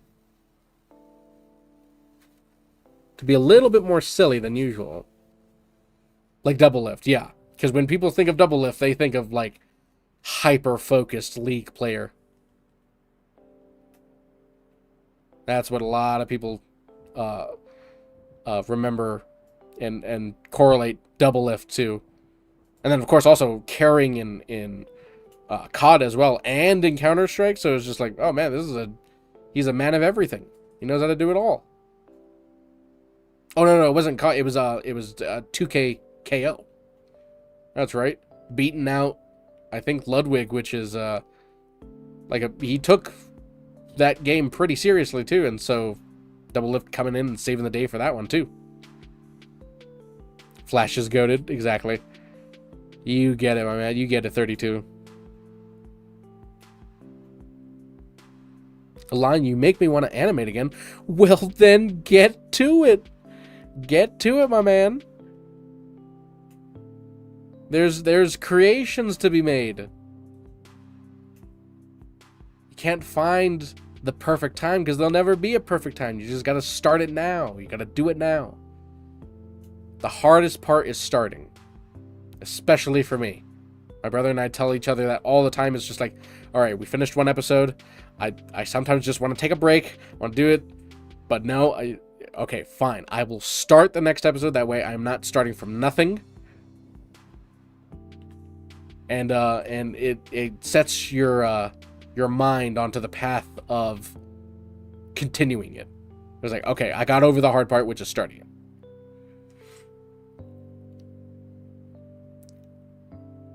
definitely don't ask about a cubic yard. We may have Cloakzy's brain implode if we start asking about that stuff. One of these days they'll switch Double Meat's water out for a Voodoo Ranger. It's only a matter of time. Sometimes Cloakzy does carry the team. Yeah, you know, everyone, you know, we like to rag on Cloakzy. We like to make fun and jest and everything. But for the most part, he's a very solid FPS. He's a very solid shooter. He's a very solid gamer. So he does know how to carry the team, especially when it was the Arc days and everything. He knew exactly what to do, and a lot of the times they did make it out because of Cloakzy.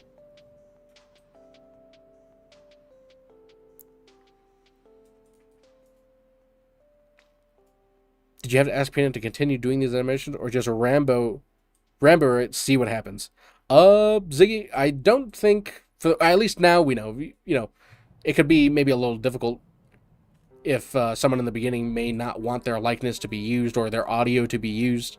That's perfectly within people's rights to do so.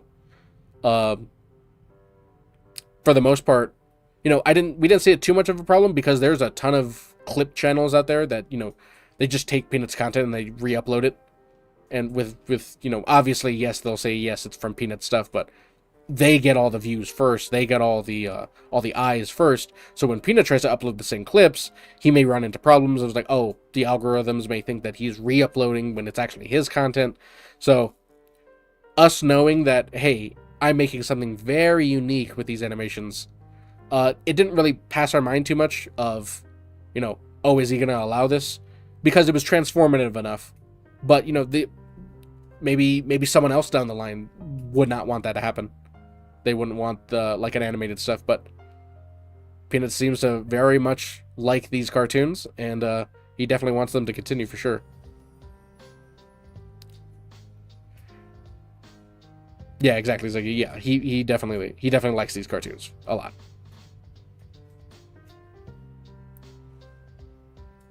Do I game? Let's see, Elam. Yes, we do. I am a very, very big... I love RTS games. So, you know, the real-time... the build and battle games like Command & Conquer and Star Wars Empire at War, which is a classic if anybody knows that one. Total War. I'm very much looking forward to the Warhammer version of Total War. I love From Software games like Elden Ring and Sekiro and Dark Souls. I would say Bloodborne, but I have not bought a PS5, and I'm not going to buy a PS5 to play Bloodborne.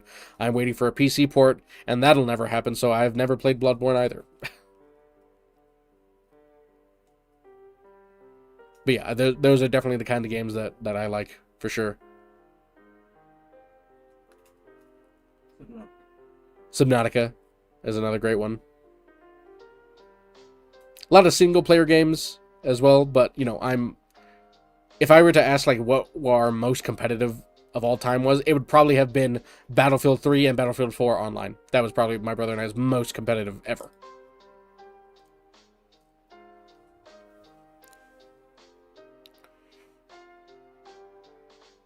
A-list hat, yeah. P is absolutely aware of the channel, and he does love it, for sure. He definitely wants these to keep continuing. Because how many people can honestly say that they have their own cartoon made of them?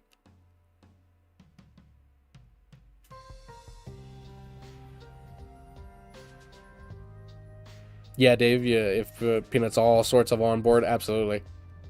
He wants these to continue, and we want to continue making them.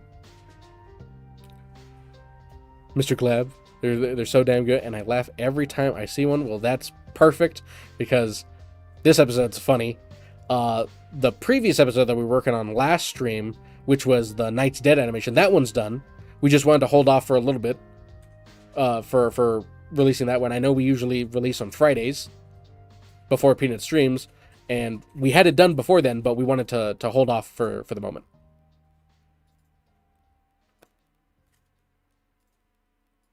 Only RTS I liked was Command & Conquer. Okay, yeah, so... I know there's different versions of Command & Conquer. Like, there's Command & Conquer Red Alert. There's the traditional Command & Conquer, which I think is Generals, which is more, you know, modern-day stuff.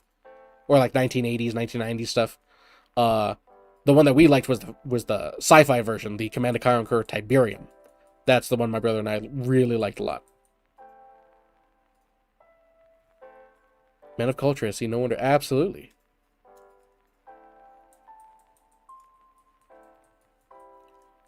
(1942) modern combat mod. See, I haven't seen mods for 1942. You subbed immediately after you saw the first one.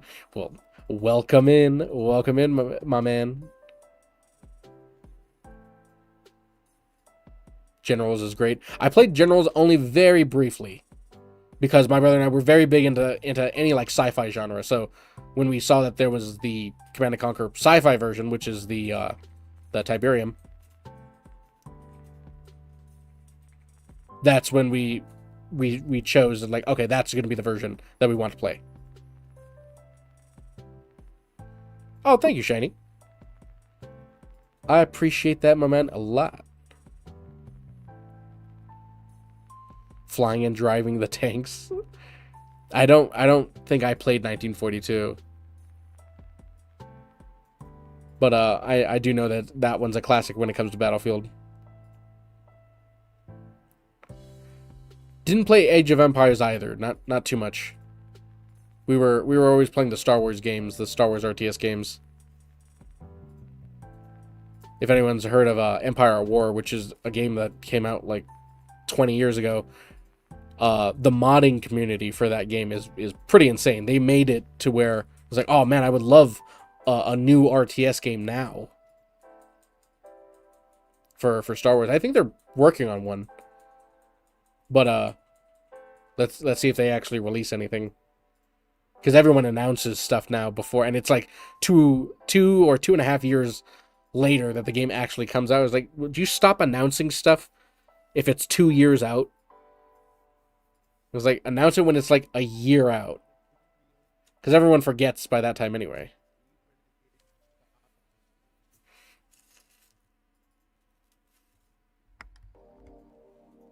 Yeah, that is definitely the genre that we gravitate towards.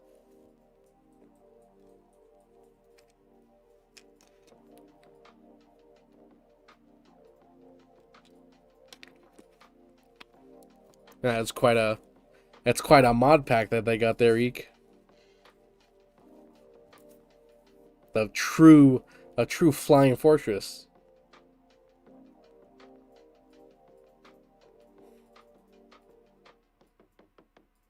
Elish is like playing the dice game in Liar's Bar.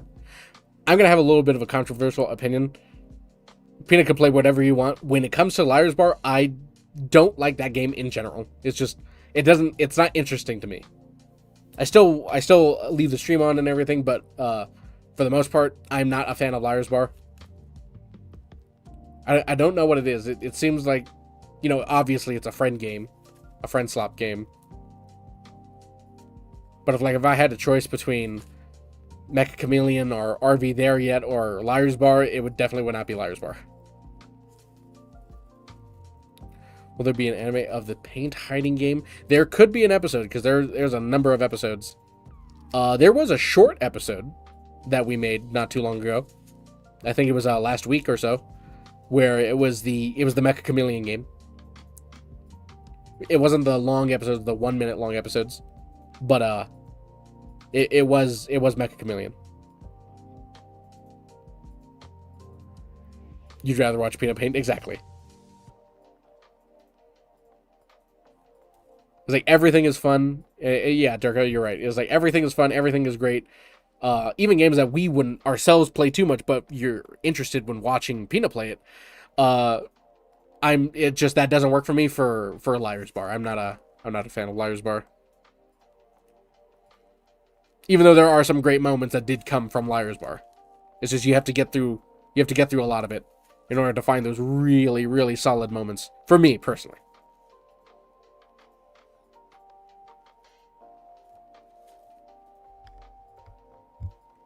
And to be honest as well, even Mecha Chameleon wasn't like, if I were to go and search on Steam for a game, I wouldn't have bought Mecha Chameleon. I wouldn't have bought it. But seeing Peanut play it and seeing how everyone plays it, I was like, okay, maybe you know what? Maybe that is a game that I would find fun. Maybe I would want to go and give it a try myself. Yeah, a lot of dead space in that game. Yeah, you gotta wait for moments to come in. But now that you said it, Ziggy, that's actually another one of my favorite games of all time is Dead Space. I just remembered that. I really, really liked the remake. The remake is so far the only game I've ever played where I played it back to back 3 times as soon as I finished beating it. It was like not even Elden Ring, not even Halo 3. Just it was the Dead Space remake that I played back to back 3 times.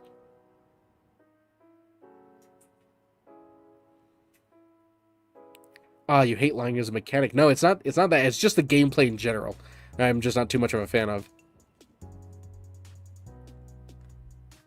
My mom only knows Peanut by your videos. She thinks this is only content. Well, she might be in a little bit of a surprise. It's like that is not Peanut's only content, but it could probably be the most accessible to people. Because to people who may not know streaming at all, it's like they don't watch streamers. They don't know anything about Twitch or YouTube streaming or anything. It could be it's like what? So wait, you're watching a guy? Oh, Forrest Dean, welcome in, my man. 420, my man. Thanks for the follows, guys, and for joining us on this Sunday so far. But yeah, not everyone will find Peanut's content enjoyable. But you know, if you show them a cartoon, they may be a little bit more inclined to at least sit and watch and be like, oh, what's this you're showing me? So that's kind of the bridge between the people that won't watch his content, that don't know of his content, is the animated stuff. You never know how many people you can get just by the cartoons. So good that you're doing this. In an age of AI, this is going to be the meta going forward to see who's legit or not. Exactly, my man. Josh, how's it going, my man? A lot of AI these days. A lot of it people can recognize, but then there's also a lot of stuff that people don't recognize either. I will not shy away from saying I have myself have been bamboozled by AI before. I'm like, oh, I did not realize that was fake. But yeah, it's like you're gonna have to show people the process now in order for people to believe you, which is unfortunate. But that's the age we're in the age of technology, the dark age of technology for all the Warhammer fans up there. Quacker, you've eaten way too much ice cream, but you gotta stop. You gotta stop. What are you gonna be like, Peanut, eating a Big Mac and a burger every day? Are you just gonna keep eating ice cream? Exactly, Bunny. That'll happen.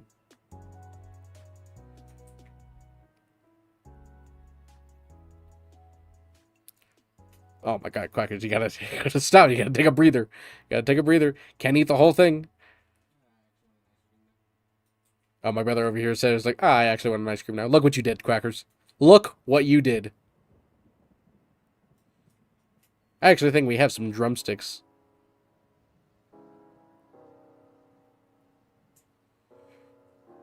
The aisle video still has you rolling with laughter, and the hutch roaming in the night for his food. Yeah, those were some unique episodes for sure. Especially the aisle, because you know we haven't done anything like that since, where the character models are completely different from their normal stuff.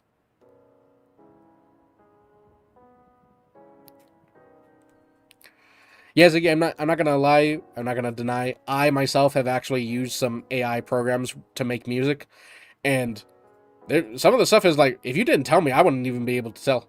I wouldn't even be able to tell. I was showing family members and everything. They had no idea. They were like, "Oh wow, where'd you find this song?" I'm like, "It got generated." So it's a. But I always say it was generated. I never say like, "Oh, I made this." It's like, "Oh, I typed it in and I prompted it. I didn't make it. I did nothing except give it a few sentences." Sorry, boss. Won't happen again, boss. Yeah, well.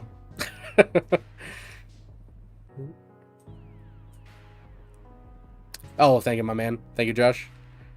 Takes a lot of work to do these, but to the average everyday person, they may be like, oh my goodness, I can't even begin how to do this.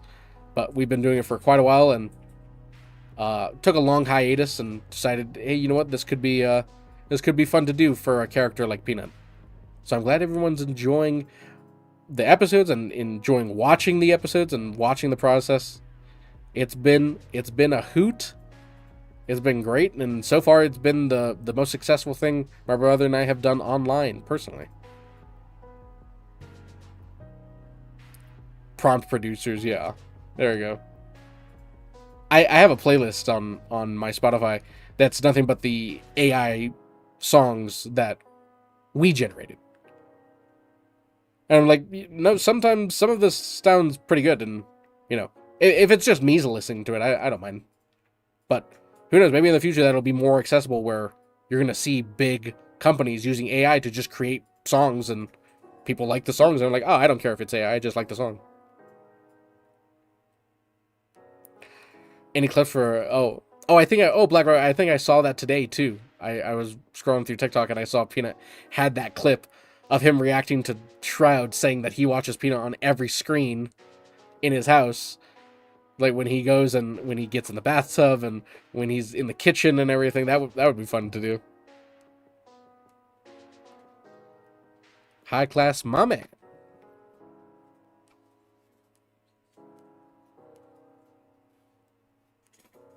Exactly, Josh. It was like AI is the future. So many people are using AI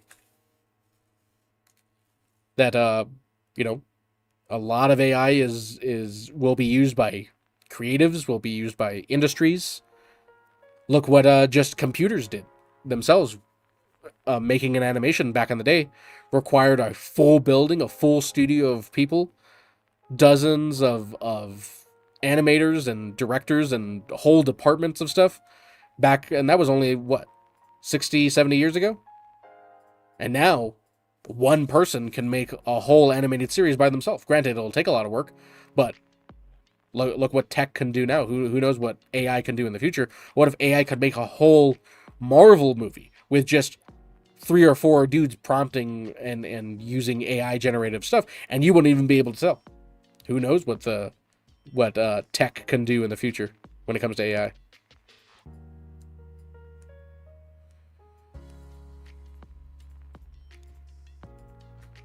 It's great for background on the show. It's also, yeah, copyright free. Many people don't know this, but the hype trailer that we made, that one actually uses an AI song that we prompted, because I originally had an original edit that used Without Me from Eminem, but as we said earlier in the stream, it was because of, I didn't care of them taking like revenue from it. I just thought of the strike against the channel if they did claim the video. Yeah, I don't mind them claiming the video. It was a strike. So at the last minute, I was like, well, I don't have a song to replace this song. I would have to go back and redo the entire video of editing. And that video took like 4 days of me editing and sitting down to do. I was like, what am I going to do? So I just prompted a song that fit the same tempo. And that was, like, that can fit Peanut's character and fit the videos and the cartoons and everything. So we didn't put it on there, but if anyone asks, we do tell them, oh, it was an AI song.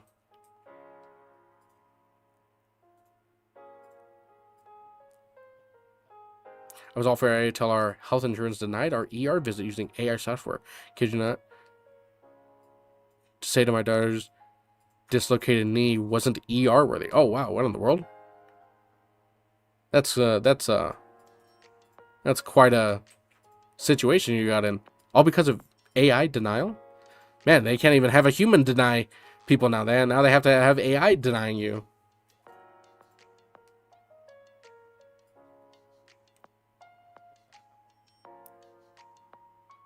Fighting the AI software that is programmed to change the doctor coding and deny coverage. Okay, yeah. That's a big thing right there. I know many people are, people are talking about the creative field when it comes to AI, but to actually have a robot tell you you're not, none of this is covered. Yeah. That's Let's try and fight against that.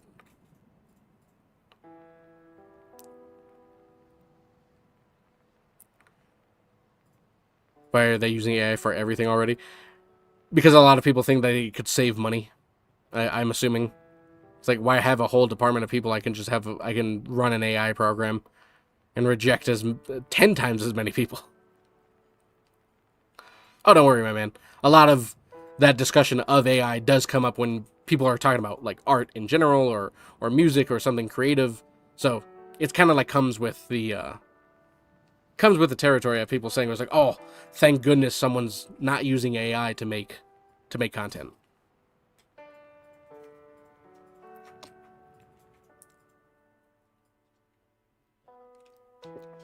Not to mention, this isn't the first time either that we were talking about AI and stuff. So, you know, every so often the topic does come up, and it's interesting to, I guess, well, maybe not everyone finds it interesting, but to hear a creative's perspective from AI. I think AI can do a lot of good in terms of, you know, like spotting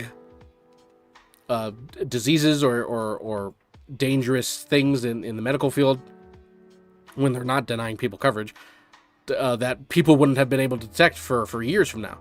But AI was able to spot that small thing. It was like, oh my god, we caught cancer at stage 1.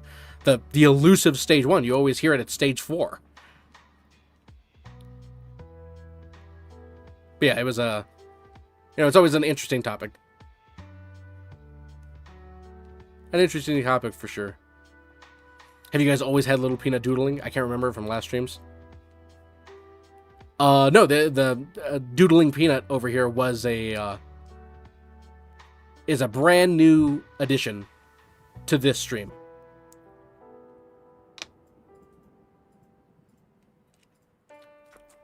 A brand new addition.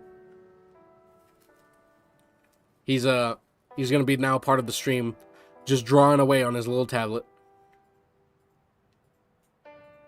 Oh, Perch, I missed that a bit, but have fun, my man. Thanks for stopping in and watching with us. I appreciate you guys stopping by on your busy Sunday evenings.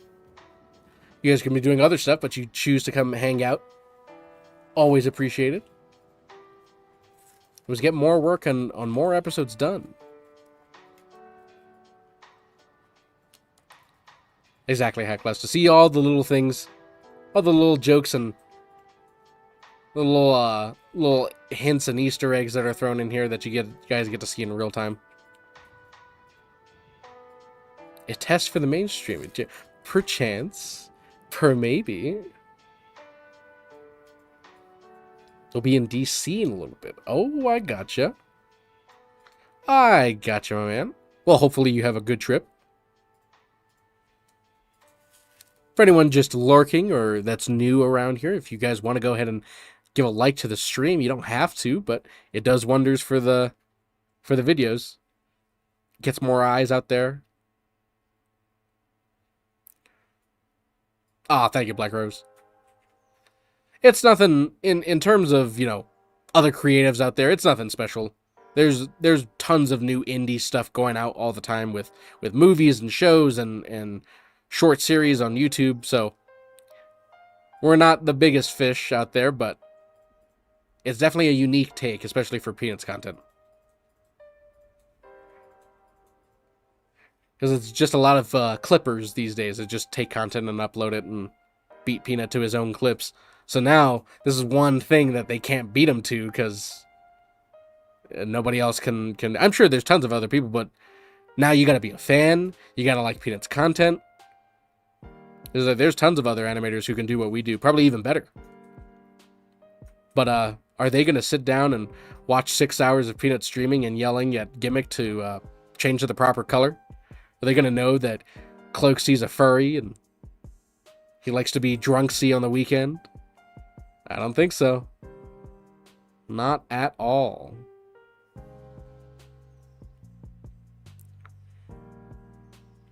Exactly, Ziggy. There's tons of other people who do all kinds of great and unique stuff when it comes to 2D and 3D.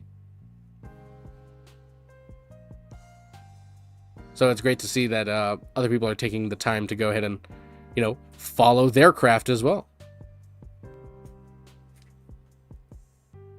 See, Black Rose, that's exactly what we need. We're bridging the gap of people who don't know about Peanut, but they watch the cartoons and they're like, oh, wow, that's actually kind of funny. It's like, let me see what else he's got cooking around.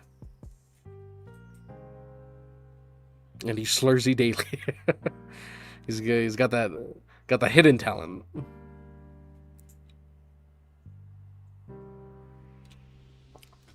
He writes them all down and saves them for Saturday.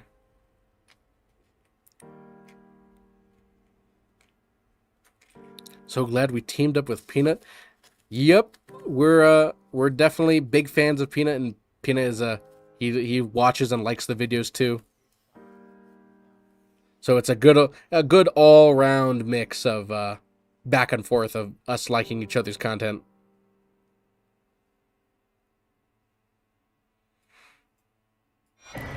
It's Cloaksy on the weekends and definitely not Cloaksy on the weekends. Oh, is that where they start playing inspirational, motivational music and going into Discord servers and just singing along?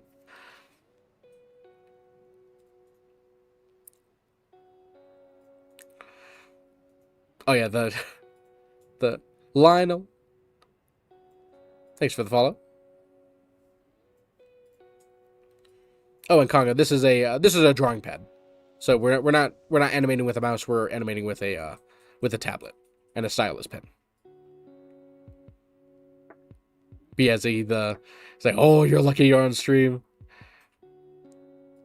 Everyone knows that friend group. Everyone has the friend in there. Especially if you grew up in like 2005, 2010. Viewbot activated. Perfect, buddy. Perfect. That's exactly what we need. We gotta get those numbers all the way up. Oh, I'm not sure if you're actually kidding, but we jumped like 10 viewers. Did she actually have the viewbot activated? Activating the bridge.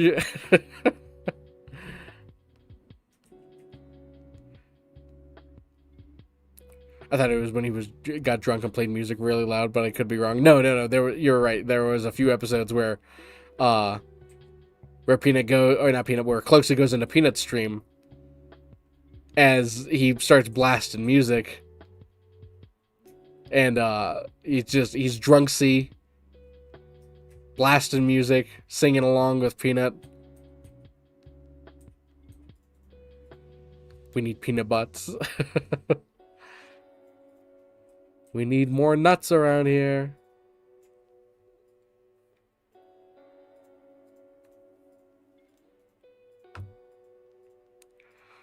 Sean Strickland fight, yep. Sean Strickland! Woo, yeah! That was great. I was laughing hysterically at that. I was laughing as well because Peanut was laughing at it. It's just like, I can't believe this is happening. And he just encouraged it too. It's like, we need some more motivation, Cloaksy. We need some motivation. I was like, oh, I think the funniest part was when he was like, oh, there's something that crossed my desk here, and Peanut already knew what was coming.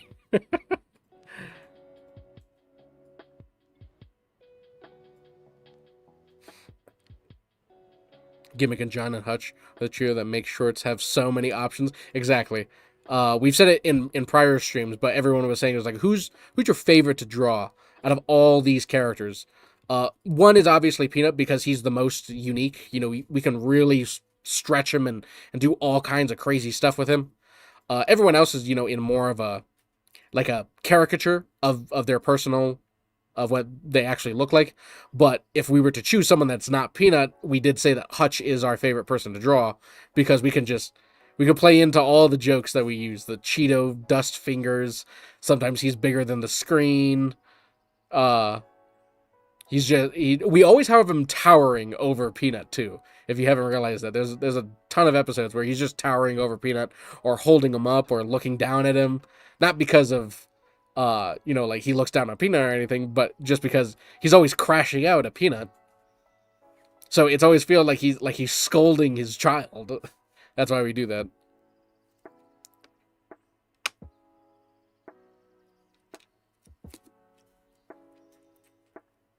and to have John in there as well. Prior to when Peanut started playing Tarkov again, I didn't know about John.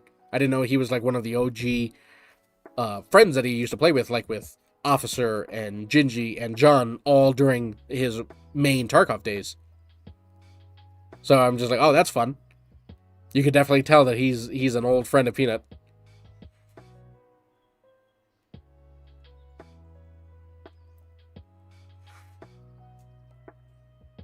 Do you ever wake up and wonder what a kilometer is? It lives rent free in my head from that night. There were so many great moments from drunk Slurzy. Yeah, scolding his child, yeah.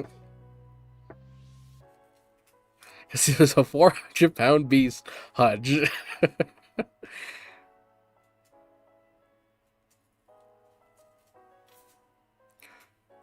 But sometimes we do ask people, like, before like an episode comes out or anything. It's like, hey, are you guys okay with me making certain jokes and stuff? Because we don't want to be like the reason someone's like, oh, I'm insecure about that. I don't want you talking about that or doing that. So we did ask a few times as well. It's just like, hey, is it okay? You don't mind us making these jokes, right? You know, uh, obviously you've seen the videos, but you know, like we don't. He doesn't know us, and we don't know Hutch, so it's a lot different if a friend's doing it, but just a stranger on the internet. It's like, oh, okay, we just tend to ask.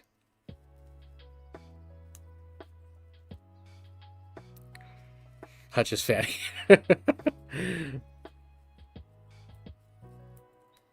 First or close to sponsor. Dog dude, are you asking if we have a sponsor yet? Because the answer is no.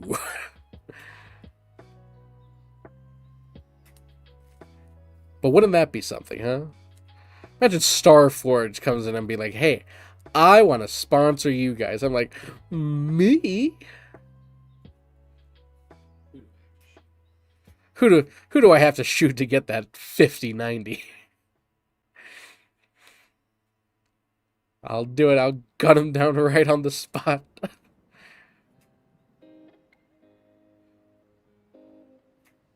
John, focus fuel.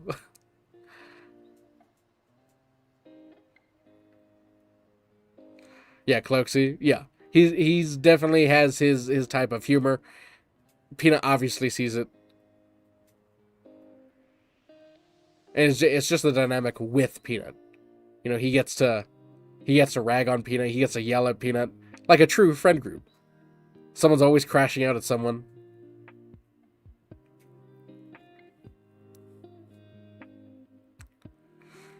A focus fuel. Imagine it's just all the same sponsors that Peanut has, but it's now a little banner over here. It's like, get some focus fuel. Get a new Starforge PC. Peanut drinking focus fuel. And have like little animated widgets of Peanut drinking the focus fuel and him gaming on a Starforge PC, and that's how we display the sponsors and everything. Let's see. It's like, all right, what about a 4080 Ti? If I take out Hutch, can I get a 4080? It's based on level. It's like what do you have to do to get the 4080 and the 4090 and then the 4090 Ti? There's different levels to it. Remind you of college days with friends. Exactly. If you can't yell at your friends at the top of your lungs, are you really friends then? You can't insult each other with every name in the book. Are you friends? Question for the philosophers. Another quick sip right here. One moment.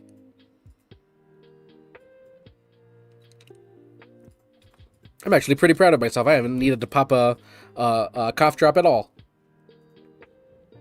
I wonder if my voice will get deeper and more raspy like Peanuts has over the years if I continue to talk and he continues to work over there. Yeah, Dirk, I'm wondering, I hope they did send him the 5090 though.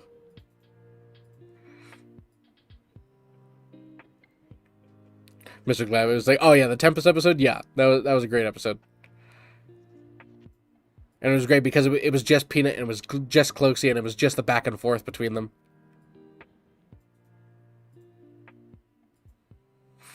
Exactly, water break, buddy. Yeah, a little. Yeah, high class. He was like, "Who you can't undervalue the effectiveness." Yeah, excuse me, I got something caught in my throat. Can't undervalue the effectiveness of animated sponsors. Gives a whole nother uh, attention and focus for an animated sponsor.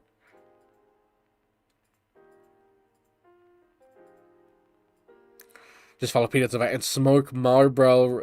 Mar, smoke red. I can't say it for the moment. Hold on, another quick sip. Maybe that's the reason. Okay, there we go. That's what it was. It was the seat height. Now I have it. Smoking the Marlboro Reds inside your house to get that voice exactly. The chain, the chain smoker to change up that voice. Yeah, Savage. There we go. You got your tier levels. So like, all right, if I take out Hutch this game, the next game I could take out Gingy, and I'll have a 5070 Ti and a 5080. Yeah, Black Rose. It to me, when she's playing with Peanut, it feels like she's the big sister, just looking after the rest of the younger siblings when dealing with Peanut. Because she's the one that'll feel bad. She's the one that'll go in first and give loot to Peanut. Well, hooray, hooray! If you guys haven't liked the stream yet, go ahead and hit that like real quick. Got to get those YouTuber terms in there.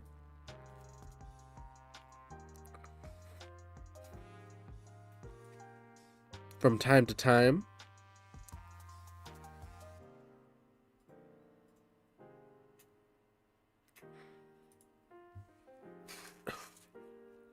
Hold on, just another quick sip for the moment.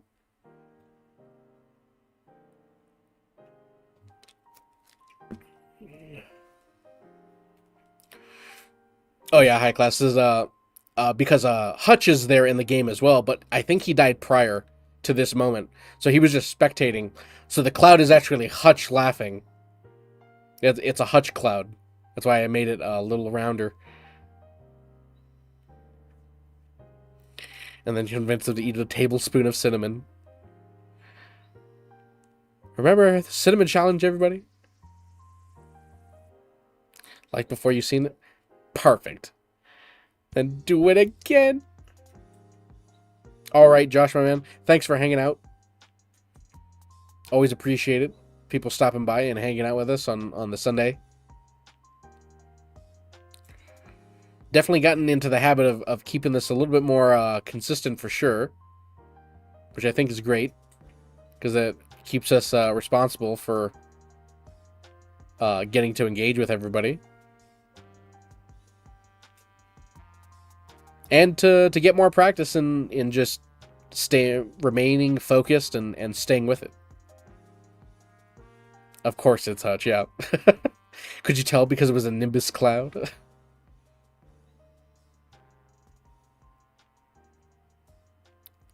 Priyan is like, can you please request Peanut or animate Peanut sing the way I are? You know, we would do jam sessions for sure, but we don't want to run the risk of a copyright strike because of the song. I know for Peanut, I think it's okay for him because during the streams he plays music, but where people get in trouble is like when they upload the VODs and when they have all that copyrighted music in there. So that's why people don't do that. But I think Peanut already like mutes the VOD or something, or already like disables it from having any kind of revenue, I think. I can't exactly be sure. He explained it once, and I that's why he's able to play all this copyright music on stream, and he just doesn't care because he doesn't care about the VODs being claimed. He just wants to listen to his music and what he wants to listen to. But it'll be a little harder for an animation because now the animation requires the music. So we would very, very much want to do what's it called? A jam session, but we run that risk of getting a strike. He splits the audio for the vote. There we go. But believe me, if we could, we'd be doing so many jam sessions. We actually had an idea before we realized, I'm like, oh wait, are we gonna get striked for that? Of doing an animated jam session and having Hutch and Gingy and Cloaksy and Peanut and Shroud and everyone part of this jam session, all doing, you know, different kind of dances and everything. So it was gonna be a fun time, but had to either stop or scrap that idea because of the issue. Oh, so yeah, see, there we go. When some streamers give up revenue to be able to play music, yep. Yeah, he takes no the revenue from the VOD after the stream, exactly. Hey, Tyler. I appreciate it, my man. You know, it's always fun to make these for everyone, and make these for the community, and I want to see it myself when we're making it, so it's also, we get to make it for us as well. Just to have that other version of Peanut just playing in your head, or that idea that you had. I was like, oh, it'd be so funny if he did it, if I could visually see it like this. And now with these animated versions, that's what you get to do.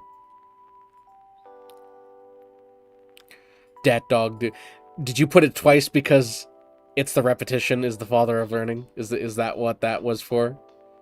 I see into your mind.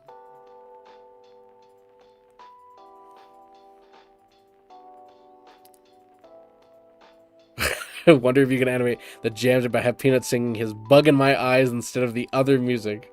A jam session to Bug in My Eyes. That would be funny.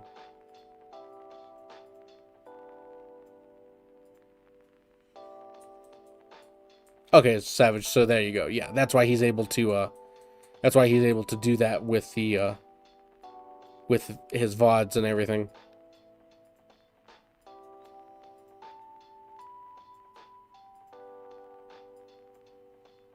Do we choose clips to animate, or do you also accept clips on your... A lot of the time we do have a lot of clips that we ourselves want to do, but we have our Discord that people make suggestions for clips.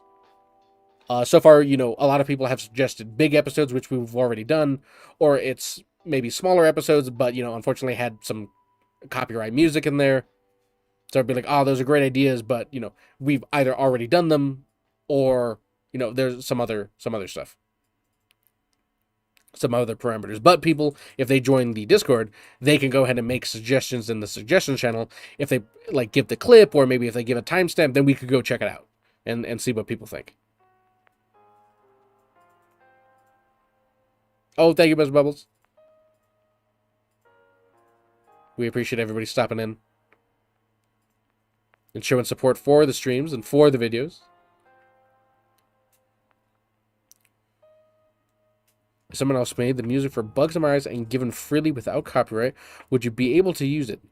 Under that, guys, I think you can, because then it falls like under a cover. I would assume so. I'm not too versed in YouTube's, you know, copyright versions and everything, so it's a little hard to say in a definite answer, but just from my basic understanding of it, it does kind of sound like that could be a way to scoot around the rules for it. Did you have a scribble book when you were a kid? You would be surprised. No, my brother and I actually never really drew on like, we never carried a sketchbook like what a lot of artists do even today, like seasoned, experienced artists. They carry like sketchbooks and do all kinds of stuff and carry around. But my brother and I can't really draw on paper anymore because we're so used to digital.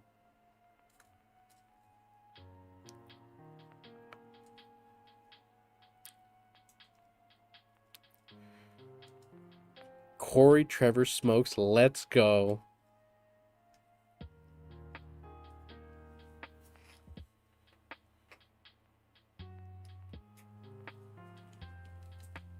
All right, I think I'm going to do something a little unprecedented. I think I'm going to hand the mic to my brother for a moment. I just got a text. I have to go take care of something real quick.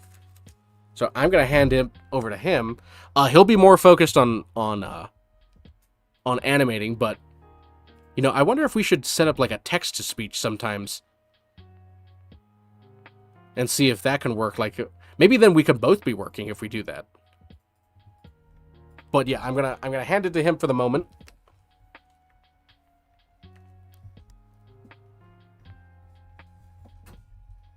Well, I just dropped my fan.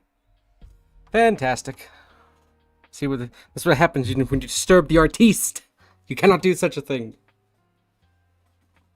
Great, my concentration's broken. I can't work like this. I'm leaving.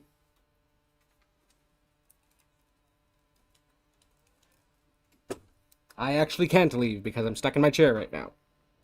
It looks like all of you are stuck here with me. How's it going, everyone? I know I don't get a chance to talk as much as my yapper brother over there, but we're good on this side. Just working away.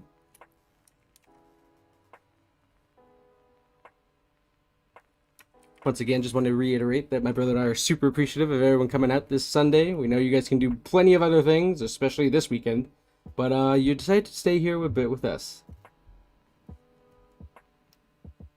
Exactly. It's like that one scene from Watchmen. It's like, I'm not stuck in here with you. You're stuck in here with me. That's exactly how it is, but, you know, on a significantly lighter scale, no one's gonna have their face bashed in. Well, we wouldn't be brothers or twins if we didn't sound almost exactly the same. In person, people say, it's like, oh, okay, I get the difference that I can hear from you guys. But over mic, it is a bit harder to get our cadence. As soon as you listen to us a little bit, you'll easily be able to tell the difference. He has heavy breathing and high cholesterol, and I don't. And yes, I can make those jokes before anyone starts getting a tiff. Because he is my brother. Although anyone else is the same, I'm going to start throwing hands in the game, of course.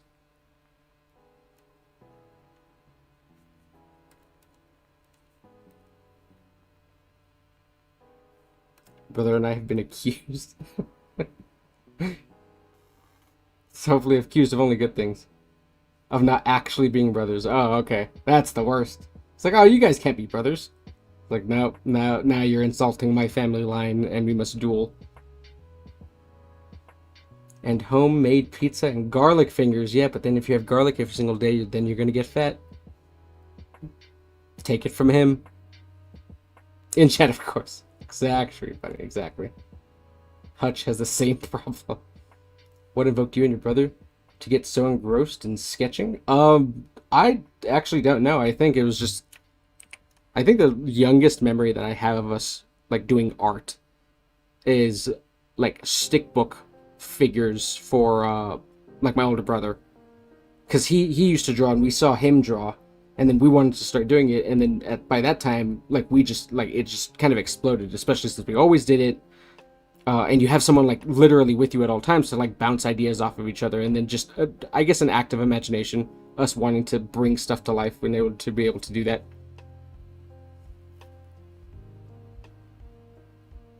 What, you lost 7 pounds? Oh, I just start taking advice from you then, huh? Now we can talk about behind his back when he's not here. Quick, say all the mean things that you guys wanted to say to him this entire time, and do it now. He's not gonna watch the VOD back, I guarantee it.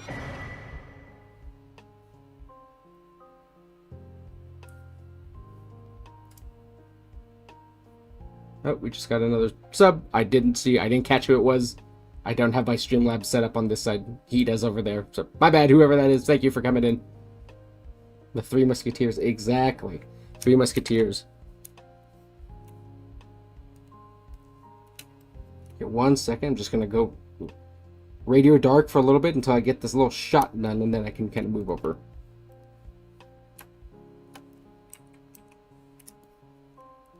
Don't mind me. Bear with me for just a moment.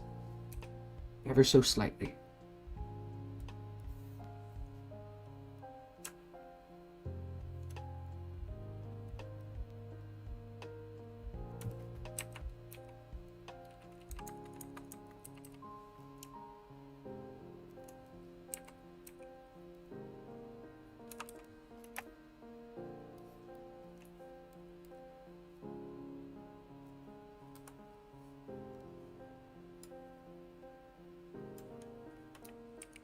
Just a moment, just a moment. I'm nearly done. It's always during the next frame of animation that's always a little bit more difficult. If you kind of have the stuff drawn or sketched out already, that's easier.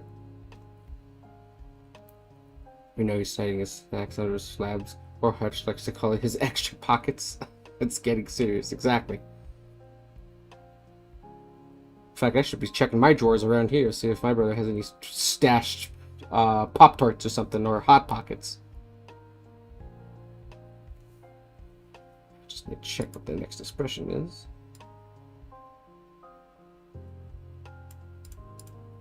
Over back one.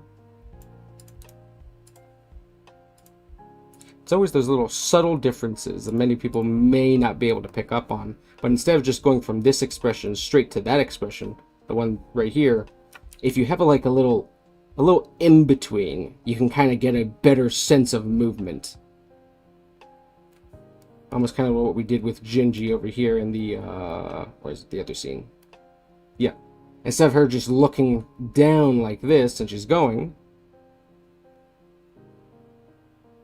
if you have this little eye close and eyes turning, the scene becomes just a little bit more interesting. So when you actually play it, it's...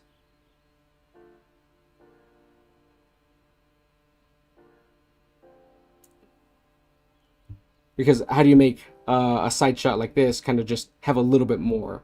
Well, you add in a little bit. Probably something that wasn't in the animatic that my brother had. That's one of the biggest things that I think that I do well, is trying to add some of this stuff too. Like all these other mouth movements inside the animatic were there.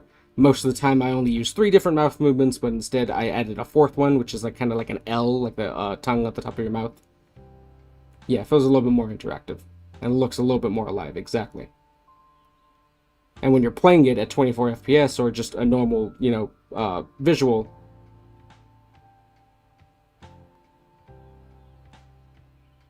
it's a lot smoother too. It's so much so that, even an extra frame like that can do so much work. So when we add these little like eye turns or like little twitches and then it goes to the next expression, that's what we're doing. It may not seem like a lot because our minds like kind of correct it to like be better, like it fills in the gaps. But then it becomes smoother if we do add it in. Do you like to study historic art? I will be completely honest, not really. Even though I know it's, like all part of this composition and color theory and everything, it just doesn't interest me as much. Me or my brother. So, when we're looking into stuff like that, a lot of ideas actually come from things that we've personally seen and or like.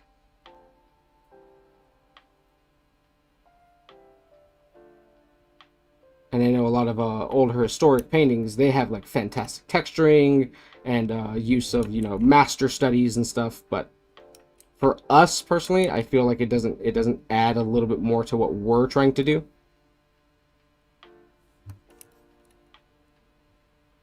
So I'm being just honest. No, we do not study historical art in that sense, mainly because we could be using it, I guess, to be looking at more references that would kind of be in line with what we're doing. How did y'all learn animation? Have you looked at how old Disney animators did with their things with the classic? Yes, that's something that we actually did. So instead of looking at like old historical art, we actually looked at old animation, and especially in like our animation classes in high school and college, there was a lot of old like documentaries, especially of like Disney, putting together these animations. And I gotta tell you, the technology that they had to use back then for stuff like that to get simple shots that we get now was a whole production in itself. It was absolutely crazy. Animation can be very tedious and difficult upon asking for more creativity. Exactly. You can't just go to a creative and say, like, make this better. It's like, okay, how? How do you want it better?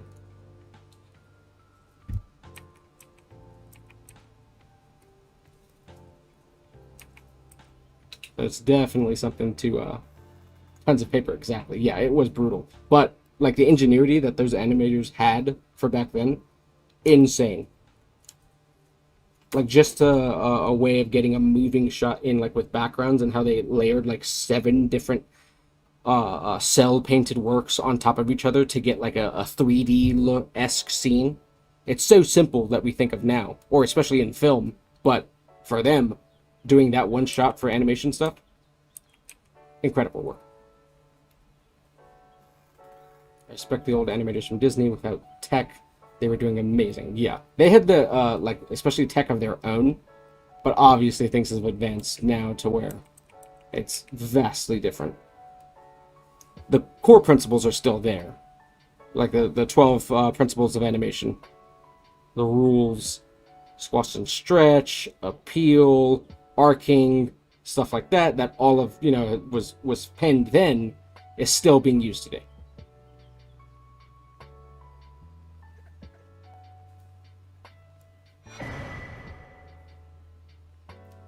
Kevin, thanks so much for coming to the channel, subscribing. Truly appreciate it.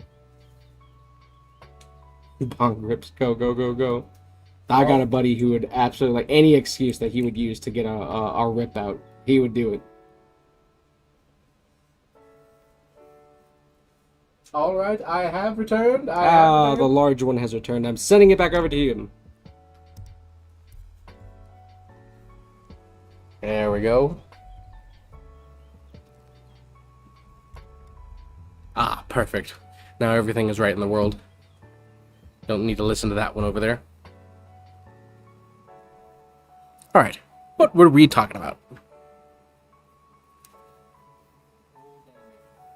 Ah, old animation. The greats and the masters, huh?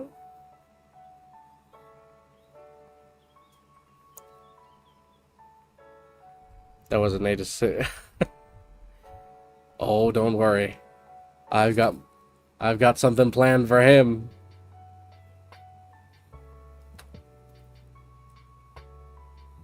Not to worry, he'll get his eventually.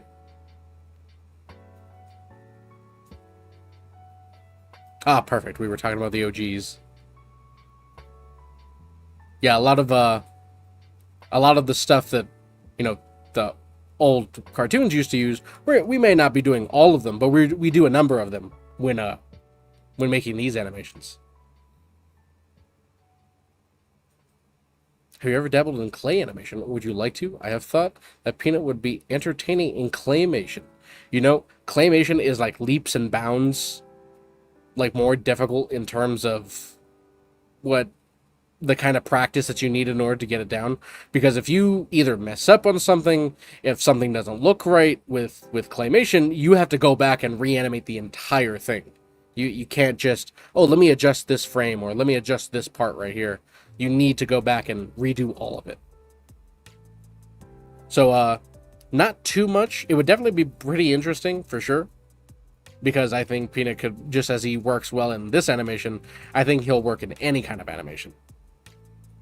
Perhaps you could do a mix. Maybe it's 3D model, a 3D model, but it's made to look like it's claymation. Maybe that would probably be the more easier choice, for sure.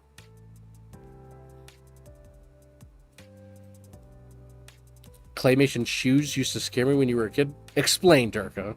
Because that's a little different. I've never heard about claymation shoes scaring someone. Robot Chicken was tough to make. I could probably bet. Yeah.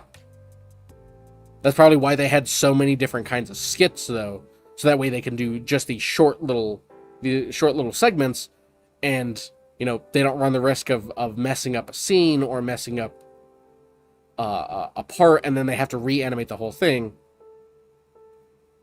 Absolutely, Bunny. It was like Robot Chicken was goated. That's where a lot of our, like, first kind of comedy shorts that we made, back when we were 13, 14 years old and everything, came from Robot Chicken. What other match do you guys do when you're not doing these Peanut animations? Relatively nothing too much. The only other kind of animation that we do now that's not the Peanut stuff is animated emotes.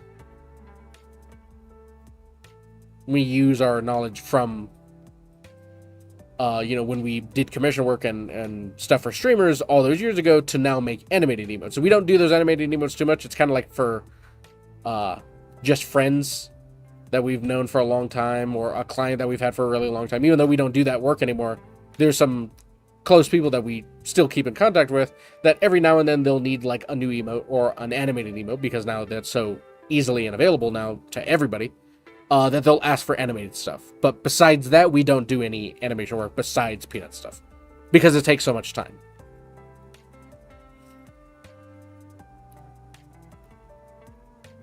The gummy bear. Oh, buddy. Okay, you unlocked a memory with that one. Just this. The only person I've seen someone that was able now that you reminded me, has able to match Peanut's scream was that gummy bear. It's just it's so perfect.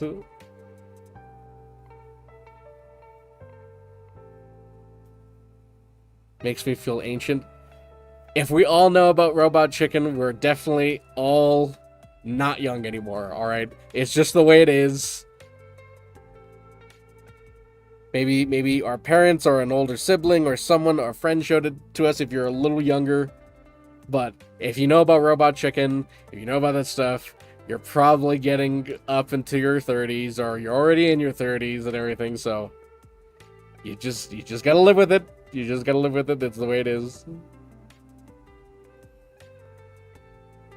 And then Brianna, was that your first ever most close to your heart was Tom and Jerry and Pink Panther. Just love the shows so much. Yeah, people would be surprised. Even I'm surprised. I look back at old Tom and Jerry episodes. I'm like, these episodes are animated insanely well for like a weekly show. I can't recall if Tom and Jerry, like when it was first airing, was a weekly show or not. But at any rate, just everything was smooth. Everything was on character and on model.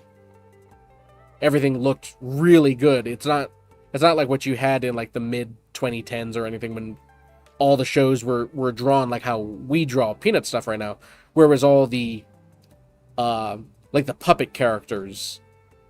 That's what they call it when you just make one drawing, and then instead of redrawing a face or redrawing an eye or redrawing the hands, you move those same objects around to simulate motion.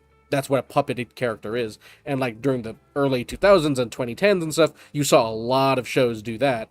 So now to think back on shows like Tom and Jerry, which every single one of those was all hand painted, and they came out so good and animated so well, it just blows your mind. It's like, wow, I can't believe they were able to do that. Looney Tunes is nostalgia and the Smurf. I will say I did not like the Smurfs at all. I know it came out a lot later. You know, it was like I think in the 80s that the Smurfs came out. But you know, they ran reruns on like Boomerang and everything, and you know, just sometimes on Cartoon Network they would have the Smurfs, or on other networks they would have it. I was never a fan of the Smurfs. I came back from Iraq and Robot Chicken was brand new. Okay, yeah, Dave. Yeah, we understand that you are now in the advanced stages of denial for age. So. Because I am right there with you. Yeah, Tom and Jerry was crazy good, exactly. It's just like, it boggles the mind sometimes. You know, people don't necessarily focus on that stuff too much, but anyone who can appreciate animation will know that Tom and Jerry is done very, very well for a weekly show like that.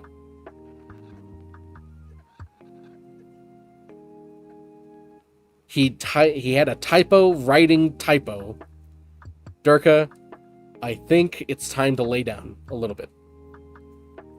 Scooby-Doo was your absolute favorite. For a long time, I did enjoy Scooby-Doo, but, you know, when I was watching the other cartoons at the time, I would prefer, you know, the newer cartoons, like Dexter's Lab and Courage and Ed and Eddie and Codenames Kid Next Door and Samurai Jack. I would prefer watching those than watching Scooby-Doo. But, of course, you know, people grew up with different icons at the time, and just so my brother and I's icons at the time happened to be the newer generation of stuff, as it probably is with everyone. It's like, oh, I loved the Snoopy and the Peanuts and Charlie Brown and everything. Oh, Winko, thanks for the follow, my man. Thanks for subscribing to the channel. And Wax as well. Wax Bailey. Welcome in. So everyone's got their own like favorites, based on whatever time you were in. And that's gonna happen with everybody. Thundercats fan. I didn't watch Thundercats too much. I did watch it when there was nothing else to watch. But I always loved the intro. And then little did I know that decades later I would find out that the reason why the intro was so good is because they had Japanese animators do the intro. That's why it was like, oh my god, this is amazing. And then when you watch the actual show, it's like, okay, that's definitely Western style animation.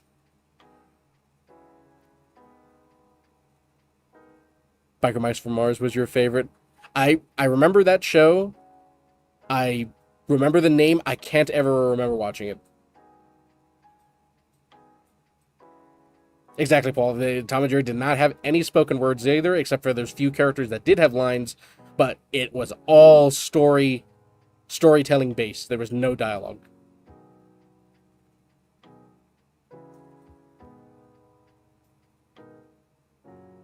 Man, I had some sick Scooby-Doo car mats for my 30th anniversary in 1997. Camaro. See? We're saying it again. The age is showing. But that's great for people to... The first thing they see is just like, that's Scooby-Doo.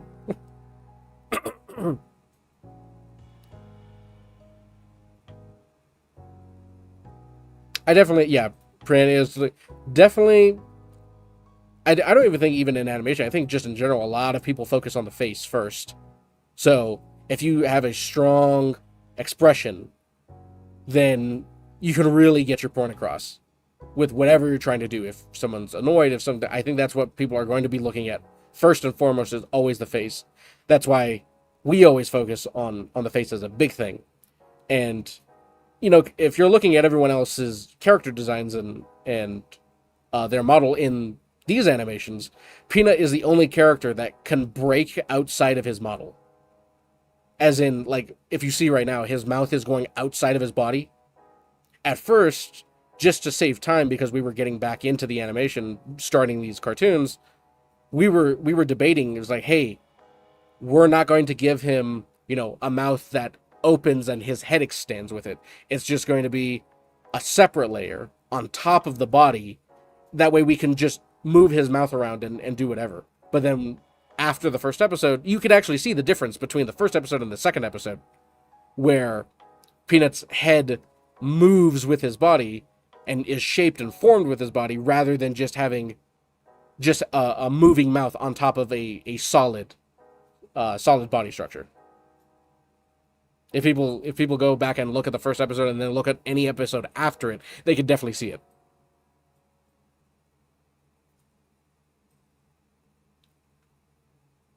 This has probably already been asked, but when will the next episode be up? We actually have an episode that was supposed to go up on Friday, this past Friday. That one's done, which is the Knight's Dead episode, the one when they were playing Tarkov. That one's done. We didn't upload it because we missed the deadline just a little bit, so we wanted to save it. And now this one, I do believe we are hoping to get it up by Friday, our usual days that we tend to upload. So that way you have a nice, multi-part episode for this upcoming week. Meaning that it's 2 parts of different episodes put together to make a 1-minute long clip. It's this one where they're playing Arc Raiders with Gingy and Hutch and Peanut Peanut prays for renegade shots to come from the tower and kill Gingy, so that way they could get into the next game. And then another one is a current one. This first clip is actually from a long time ago, months and months ago, when they were all still playing Arc Raiders. And then the other clip is the one where Clicks is talking to Peanut about having an ugly baby, which is Peanut's Fortnite sprite. So that's relatively new, and we did want to get a Little P episode inside there, so that's a perfect fit right there. Did you ever watch the Grim Adventures? Yes, absolutely. Watched Grim Adventures. A little bit of an unhinged cartoon, but I loved it. I thought it was great. Earthworm Jim, The Tick. Did not watch Earthworm Jim for the most part, nor The Tick. I didn't see them. I knew of them. I did not watch them. Oh, thank you, Brian. Always good to know everyone likes how these are coming along and just sticking around and just interacting. As we've said many times before, you know, this is not the most engaging kind of gameplay or stream, but when you look at the episodes and be like, man, these are so funny. And then you look at the behind the scenes, it's like, okay, there's a lot of work that goes into this.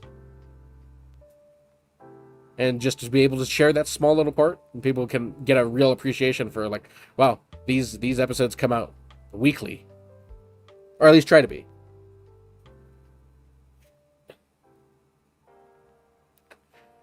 Dude, DuckTales was another good one. Definitely watch that one, for sure.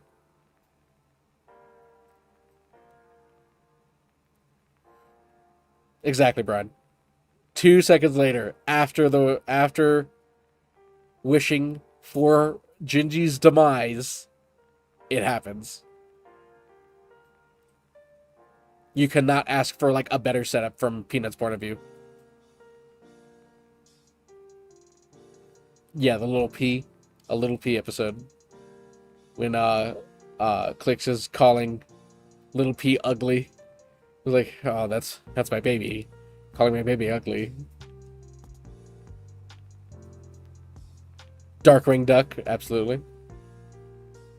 A lot of the times when, you know, like Darkwing Duck came on and DuckTales and stuff like that, other shows from Cartoon Network or maybe even SpongeBob was on. So we did watch those over them, but you know, we did get a good watch time of those classics as well.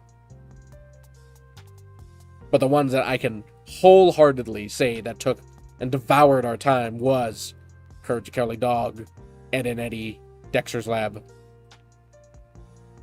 Specifically those three, I remember. It was those three that was always on, and of course SpongeBob as well. Those four shows dominated our watch time in the 90s.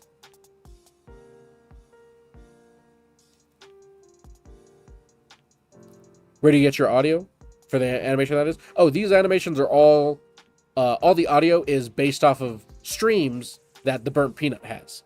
So all this audio is from his stream, and sometimes we edit it and cut it up to make a more seamless, interesting audio for a video, and that's where all this audio comes from.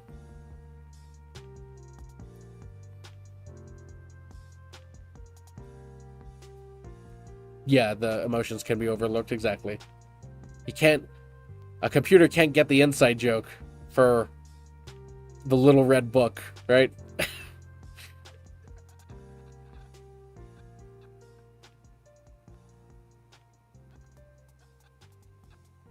Oh yeah, kind of.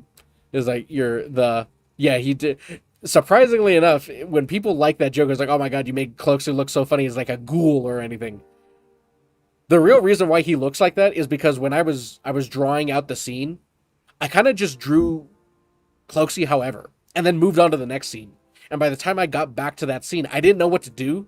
So I just drew him as like this crazed ghoul.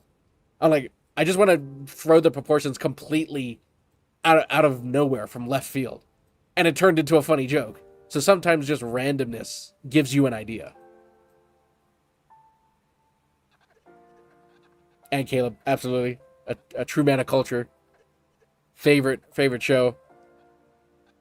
I think it truly is a tie.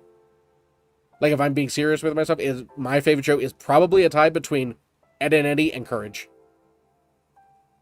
And if I'm going to choose, it's probably Ed and Eddie that I liked more as my absolute one childhood show. But everyone was so close. If you look at it on a graph, they're pretty much all at the same playing field. You have to literally zoom in and see who got 100 points and who got 99 and who got 101 and who got 98. It's like, that's the kind of level that all those shows were in. Yeah, omelet. Oh yeah. See, the omelette fromage. That whole Dexter's episode.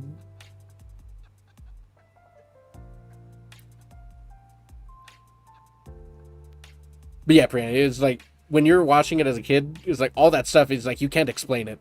So that's why you get creeped out by it. I remember there's tons of episodes of Courage when I was a kid. When I was watching it, I was like, I don't like this episode because it's scary, but I still want to watch it. Number one being has the same answer for the creepiest episode in all of Courage was the King Ramsey episode with the slap. Hands down, that's the scariest episode ever from Courage.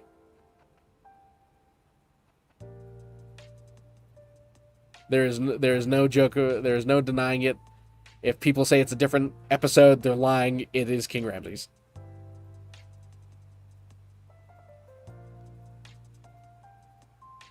But still, we watch that episode over and over again, anytime we could, when there was a rerun or when there was a anything at all.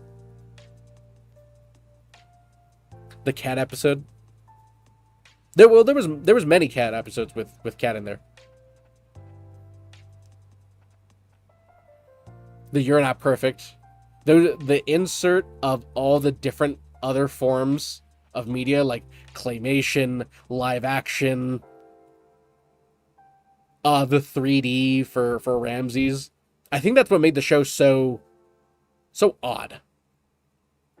Maybe that's why a lot of people, especially today, like The Amazing World of Gumball, because it just has all these different mediums together. By the time like the shows like Adventure Time and Regular Show and Gumball came on, I kind of stopped watching cartoons at that point. I never was watching cable. I was just on my computer all the time. So I know of those shows, and I have seen episodes of those shows. Just I've never seen anything enough to be like, oh yeah, I watched those shows. Space Ghost Coast to Coast, late 90s was so funny. I remember watching Space Ghost. I can never remember what it was about.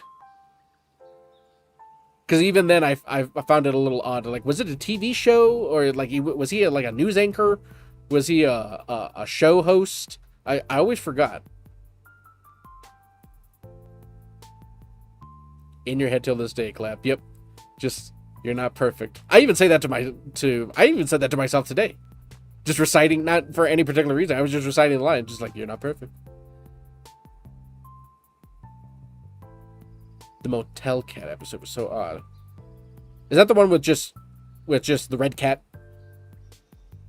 I don't know if his name was actually just Cat, or it was like the cat.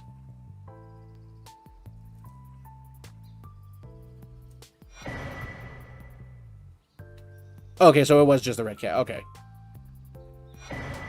Anytime he spoke, he had like a theme song that played, right? I don't know. I always found that funny that he had his own theme every time he spoke. Watership Down messed up an entire generation. Oh, Dust Kicker, how's it going? Welcome in. And TJ as well. Thanks for the follows. Watership Down.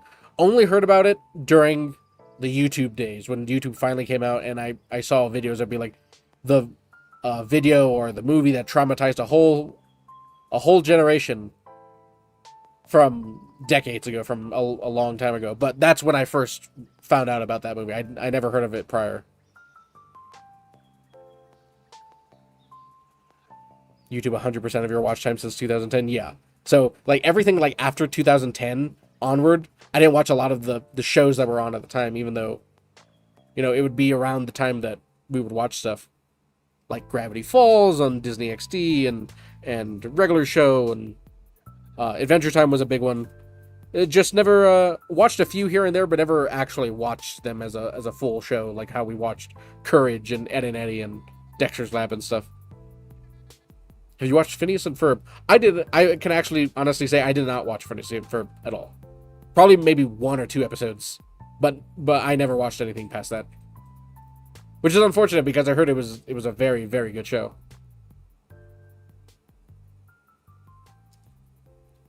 But now I missed a lot of the like you had to be there kind of nostalgia of it. So I'm indifferent about it. I hear they have a lot of songs and musicals and stuff like that, which is cool.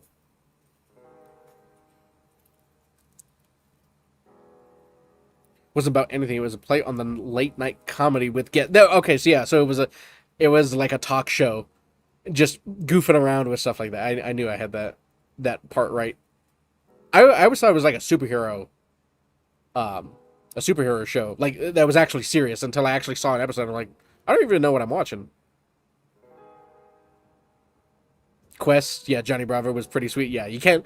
Unfortunately, as much as I would want to, you can't make a show like Johnny or about Johnny Bravo today. Society wouldn't allow it, which is a shame.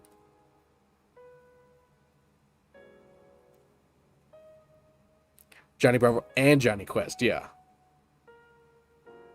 Watched Johnny Bravo. I did not really watch Johnny Quest though. I don't necessarily know why. Maybe it was on too late and I never just watched it.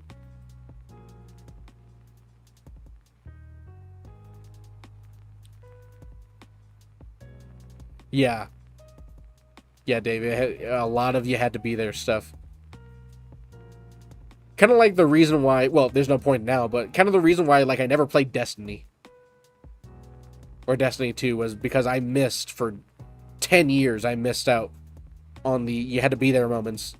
Come to find out, like I didn't even realize this until only a few years ago.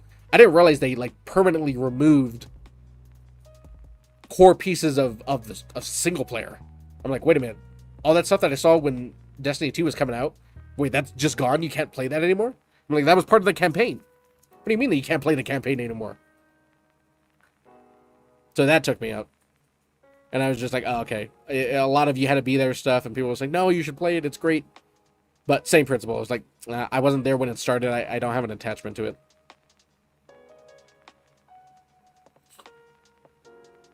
You guys remember the Oblongs from Adult Swim? That was a fever dream of a show. I remember the name. I can't remember the show. If I saw a picture of the Oblongs, I think I'd be able to remember it. But I personally remember I did not watch that.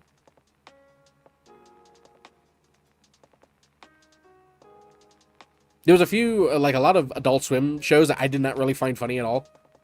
That people may crucify me for. I did not find Squidbillies funny at all. I didn't like that show. I did. This is some people are gonna get me canceled for this. I did not like Aqua Teen Hunger Force. I just thought it was too weird.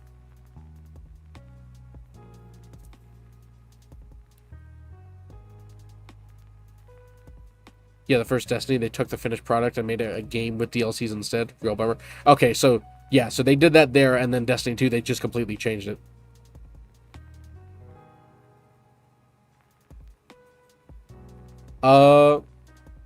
What kind of animation is the Thomas the Train? Stop motion, I believe. I think today now it's 3D, but back then it was models and stop motion.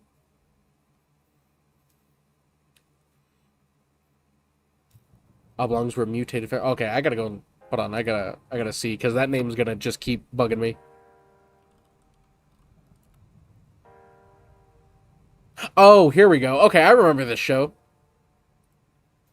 Oh yeah, this was a trippy show.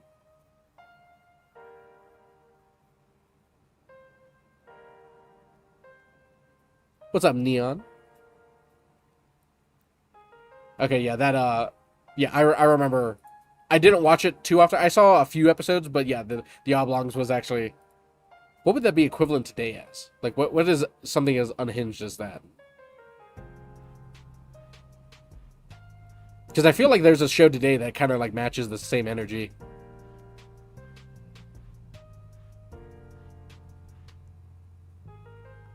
Straight Fever Dream, yeah.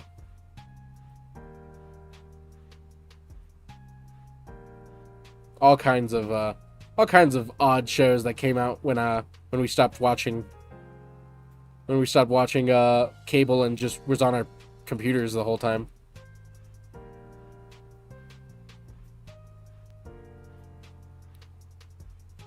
But yeah, there was tons of them.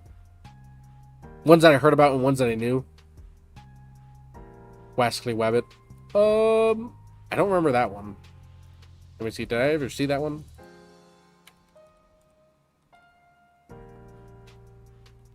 Like, do I even remember it? Oh, you just mean just Bugs Bunny then? Because I don't see anything here that. Rick and Morty I did watch. Yeah. I stopped after because I know that there was like a big scandal with a creator. I can't remember what it was about, but he got kicked off of all of his shows, and I think season 6 was the last time that he did anything with the show. And I found the shows really funny. But Justin Roiland, I believe, was the creator's name. And then he made the other show. Yeah. I thought that was like another term for it, Durka. Like someone named a show that. I was like, oh, okay. Okay, it's from Looney Tunes then.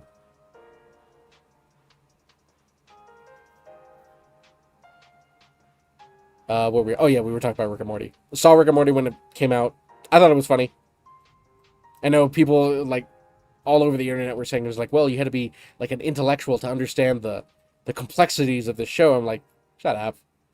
It's like, this is just a show. It's stupid. Solar Opposites would be kind of close. Because I remember watching Solar Opposites. I thought it was funny. I thought both Rick and Morty and Solar Opposites was funny. And then they had to completely remove Justin Roiland, which was the creator, because of whatever he did, or whatever he was, whatever he was going through at the time. And then I don't know. Just for me, I stopped watching the shows after he left because I don't know. It kind of felt like the voices that they were doing were just like impersonations rather than the actual characters. Which, you know, obviously, if the main guy who voices all your characters is kicked off the show, he's not going to be around to do it now. So I guess that was the thing that took me out of it. Squidbillies Aqua Teen was a generation first foray into absurdist comedy. It was cool and funny because our parents saying, you know, that's about it. I guess that's how people could like rationalize watching Peanut now. It's like, you guys watch some dude pretending to be a peanut online. It was like, well, you wouldn't get it. More, yeah, maximum. Over a decade. God, I feel old now. Over a decade since the first season of Rick and Morty. I remember too, like day one when it came out, I was just watching TV and they were like, okay, and now the show premiere of Rick and Morty. Prior to them showing that episode right there, I had never heard of what the show was. I watched it, I'm like, this is actually pretty funny. CC, how's it going? Please never stop streaming your animations. W stream. Well, by golly, thank you.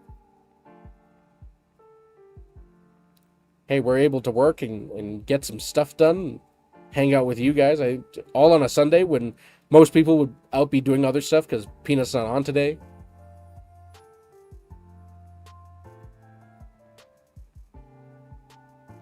Ooh. Transformers Beast Wars. That was a good one. That's a classic. I'm trying to think, was there anything else around the time that I can count as CGI? If I'm going serious, like for a serious show, it would probably be Reboot. And then if I'm going for something, you know, more Nickelodeon and everything, Jimmy Neutron, because that was 3D as well, and I watch a lot of Jimmy Neutron. Dude, your mom liked Peanut. She's 60. I don't know what to make of it. Well, hey, that's what we're here to bridge the gap for. If she's gonna like Peanut, that she's gonna love the cartoons. So many Beast Wars toys. Yeah, high class. I was like, no, it couldn't have come out 14 years ago. It only came out 6 years. Wait a minute. And you start having the 1,000-yard stare and an existential crisis, and your midlife crisis starts soon. Way sooner.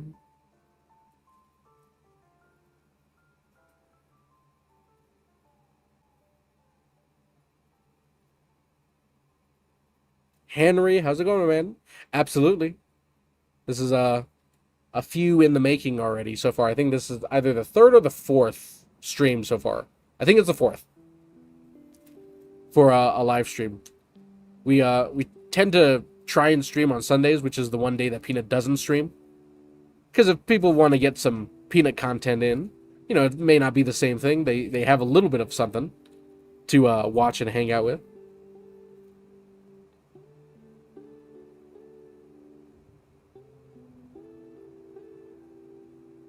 Megabyte the villain. Yep. That was the number one thing I always remember from the show, that everyone was computer terms. Main city was called Mainframe. I always thought that funny that the main character, his name was just Bob.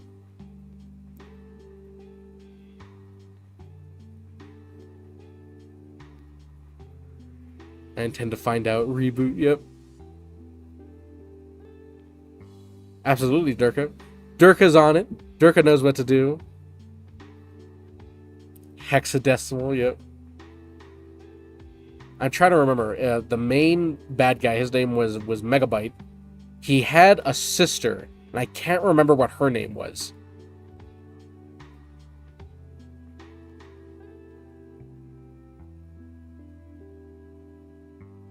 Just screaming at his first mate, Mr. Christopher. I'm trying to remember that one. I can't remember everything from that show. I just remember the big points.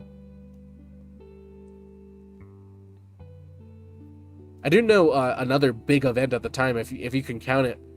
Do you guys remember on Toonami when they had kind of like a mini series with the host, so that way they could redesign his character, but they did it in a way to where he was they did it in a way to where it told like a small story.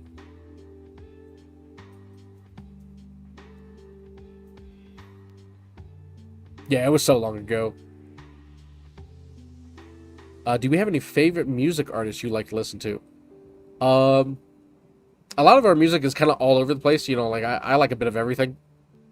If it's R&B, or if it's rap, or if it's some classical stuff, or maybe an opera singer.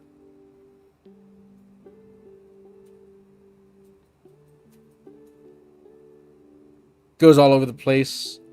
The Weeknd, a lot of normal stuff that people would listen to, and then a lot of stuff that people wouldn't listen to. I guess if there was one... Oh, excuse me. 1 moment. I just had something stuck in the lungs real there. If there's probably one artist that a lot of people would be like, "Oh, that's different. Oh, that's new. I don't know what that is." I really like the tune and the sound of an alternative artist. His name's Active Child. He has very like ethereal music where it's a lot of reverb, and he plays a harp, and that's probably one of the more outlandish songs that music artists that I like, that I still listen to even till this day, just playing on my playlists. Definitely an acquired taste for sure. Definitely not for everybody, but I like songs with a lot of reverb.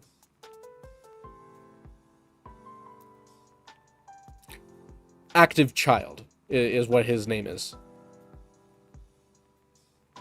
He's actually had a number of songs that were popular enough where, back in the day, Ellie Goulding did covers of, and they used some songs for a video game, and I think one of the most recent things, it's not really that most recent, but there was a HBO show on HBO with John Krasinski, and it was about like where he was like a district attorney.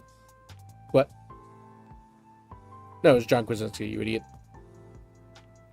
My brother's trying to correct me over here. It was John Krasinski, not Chris Evans. Where it was called Defending Jacob. Or wait, was it? Nope, it was John Krasinski. Yep, I am correct. He is wrong. I am better than he is, and he does not know.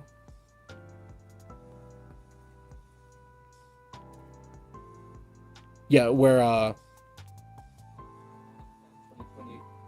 Season 1, Defending Jacob. Chris Evans. Oh, was it Chris Evans? Well, Oh, okay, so I guess it was Chris Evans. Oh, never mind. I'm wrong. He is only slightly better.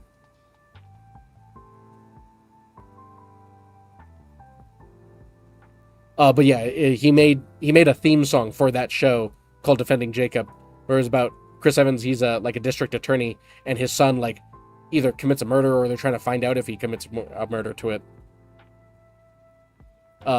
To like a classmate of his and everything, and so he made the theme song for that show, and I think that's one of the bigger things that he did. And then he did, decades ago, or at least a decade ago, did like some cover stuff with Ellie Goulding, and she liked one of his songs a lot, so she did a cover of it.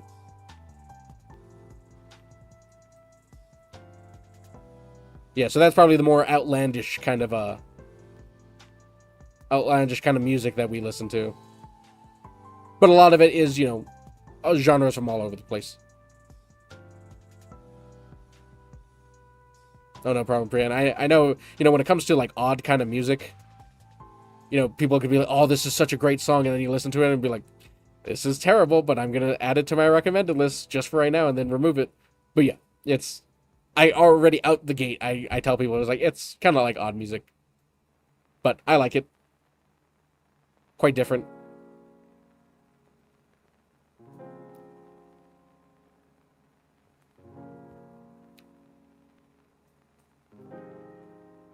Brother was just getting done driving range 4,000 miles away. Well, hey, at least he was able to send that message out, right?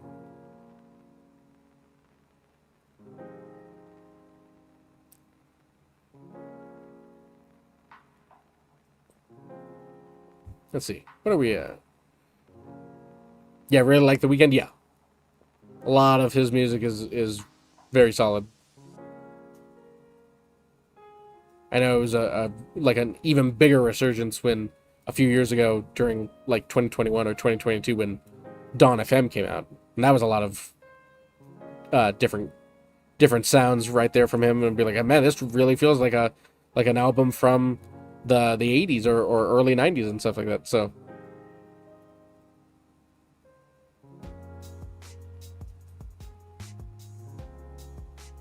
he's on Because I'm at Atlantic Canada. Oh, I get you, my man. I get you.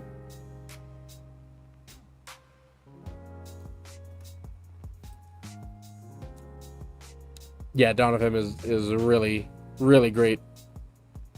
I only knew of a few of his songs prior to Dawn of Him, but then Dawn of Him came out, and I'm like, oh, wow, this is actually a lot of bangers in this one just right off the rip.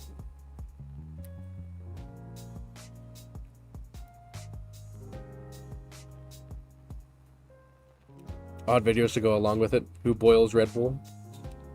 Definitely not me, but someone does.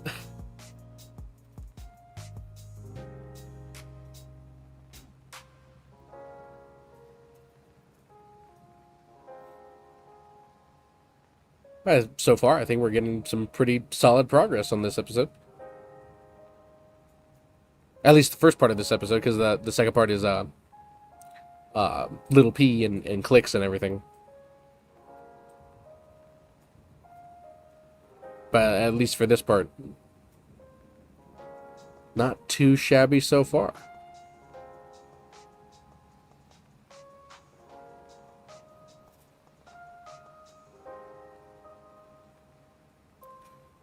There we go. That's the progress we like to see for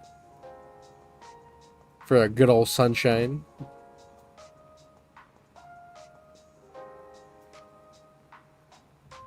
I am curious though. It's like, because I was passing this idea back and forth with my brother and I. Do you get time to watch any streams? Yeah, we watch a lot of obviously Peanut stream a lot. We tune in to Gingy and Hutch's stream.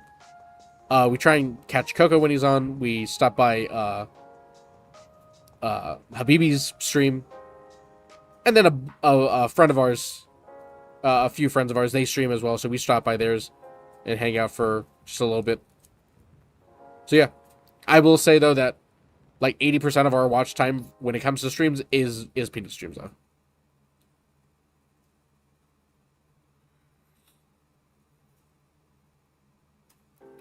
Had this Luda moth visit me for 2 days this week.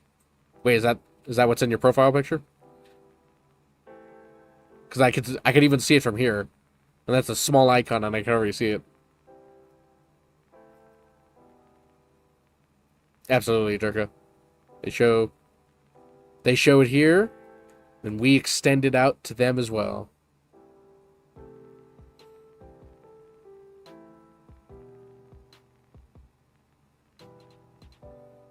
Oh, Lion, they don't have the option to get Little P out in Save the World. That's interesting. Now I'm gonna give some more backstory here. There's actually my brother and I are actually pretty familiar. I wouldn't say pretty familiar, but you know, in terms of story, my brother and I are actually pretty familiar with Epic Games prior to Fortnite. Now that may sound a little confusing at first, but my brother and I, we played a game called Paragon back in the day. This was over 8 or 10 years ago, I think. Maybe like 8 years ago, I think. Maybe even longer, I guess. 8 years ago, it was a MOBA that Epic was working on, and that was going to be kind of like their new flagship project. And in the background, they were working on Fortnite Save the World. Oh yeah, Brian, I'll go ahead and get to it as soon as I finish up this version of the story.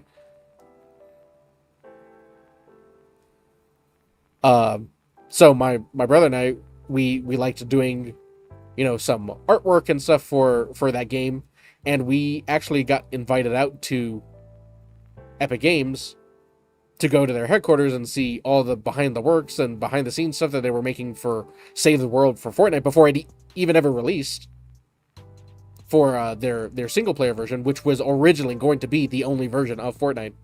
The BR wasn't around. The BR was kind of like I wouldn't say a last ditch effort, but like another attempt at releasing Fortnite to when all the BR craze came out, when PUBG came out, especially PUBG. What was another big one at the time? It was PUBG, H1Z1. Was H1Z1 a battle royale? I think it was. So when all that came out, my brother and I were able to go to Epic Games and got to see Fortnite being worked on in the background. Got to play the early test versions of it, but of course we were there for Paragon, which that game shut down many years ago. And yeah, we were able to see Fortnite before it ever released.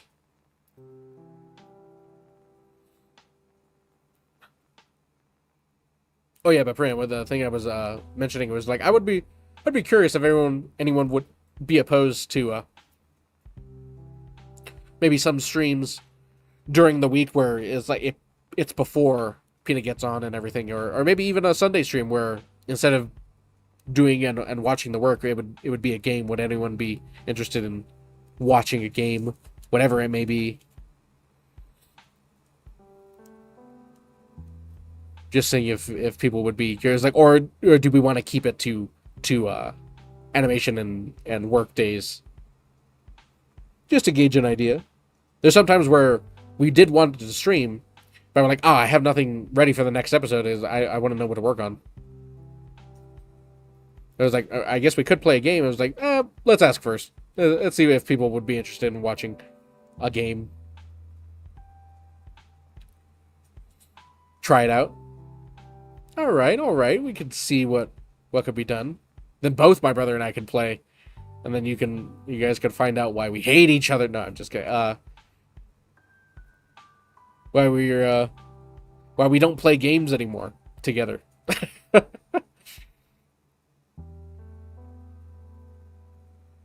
Must have been exciting to play it and look at Fortnite before. Yeah, it was very interesting. It was the Save the World version, but it wasn't called Save the World at the time. It was just called Fortnite. You'll watch anything we stream. You love it. Well, see, that gives a Sneech a little bit of confidence to try out something.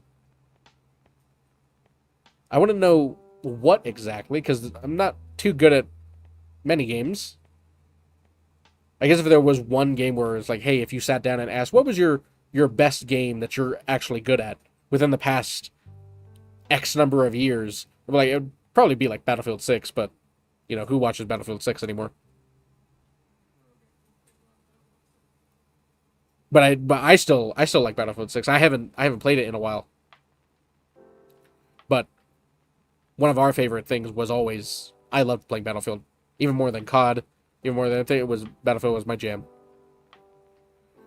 What games do you like? It's a lot of single player games, uh, Dark Souls, uh, No Rest for the Wicked, older games from like 2010 and 2005. But just getting and we have played what's it called, Arc and stuff.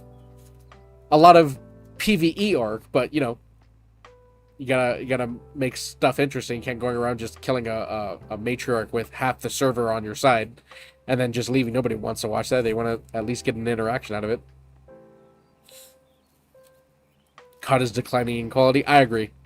Let's hope with their newest version, they say they're gonna stop doing all like the stupid skins and all the silly collabs and everything. Let's see if they mean it.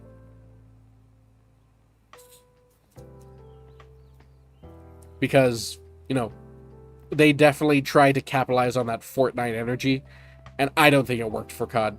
If it did, I didn't like it. I just thought everything got way too silly and way too outlandish, even for COD. I thought COD was supposed to be the serious thing, and Fortnite was supposed to be, the whimsical one, the stuff that they could do all this stuff, and people really wouldn't bat an eye over. But COD is like, let's add Nicki Minaj, and let's add Snoop Dogg, and let's add Homelander and everything. And there's a few collabs that actually did work, but the grand majority of them, I'm like, you're just copying Fortnite. I'm so mad and feel so old. I stopped completing games. That's how the way of games feels kind of right now. Love the Chaos Exploder rifle. A new Battlefield Bad Company. Yep, I have been waiting for Bad Company for years. They're still not giving us a Bad Company.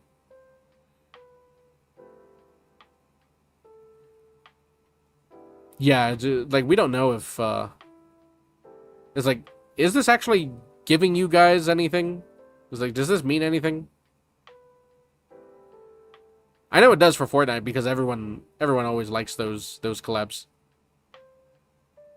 But for COD, I kind of feels like it hurts them. But yet again, I could be wrong. Maybe they're just bleeding out the cash for collabs. And they realize that Beavis and Butthead in a COD game doesn't work.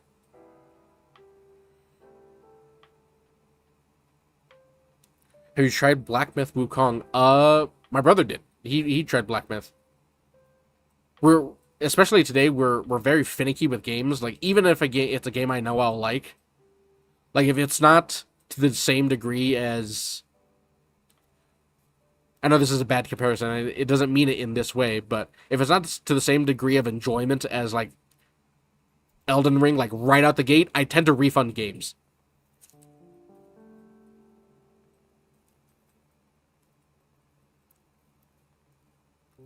Your son got addicted to Fortnite just to collect skins and started with Aquaman. Sometimes people are just in it just for the Battle Pass stuff. Be like, oh yeah, I want this skin, and then they never play it as soon as they have it. They have no faith that they could figure it out. Yeah, it was like they had a gold mine on their hand with Bad Company, like an actually engaging story and engaging narrative with all their characters, and then they just stopped doing it. I'm like, you do know you had a third one in the works, right?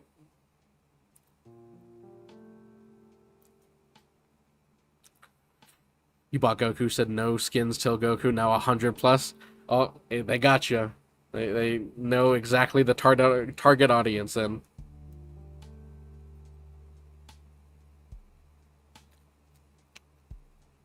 I feel the same. I haven't played Fortnite in a long time, but there's a number of skins that are like, oh well, I like that show a lot. Like what was oh, like when they brought out the Dead Space remake or the Dead Space collab. I'm like, oh man, I really like Dead Space. I may change my mind if they ever do like a 40k collab, because they did a 40k collab with COD. So Bad Company 2, absolutely. I think that's where we really started our online gaming. Because we did play Halo 3, but we were okay at Halo 3. Halo 3, I know for sure, was our true start to online gaming. Because everything else was, you had to go over to your cousin's house and you had to do other stuff. Like, you never had online gaming. We didn't have internet that could be hooked up to Xbox Live. So it all started for us with Halo 3. And then from that was Bad Company 2, Battlefield 3. But yeah, I was really wishing they would do another Battlefield game, but still have not. Got the Metal Gear skin, guilty. Sometimes there's just ones that you just can't pass up.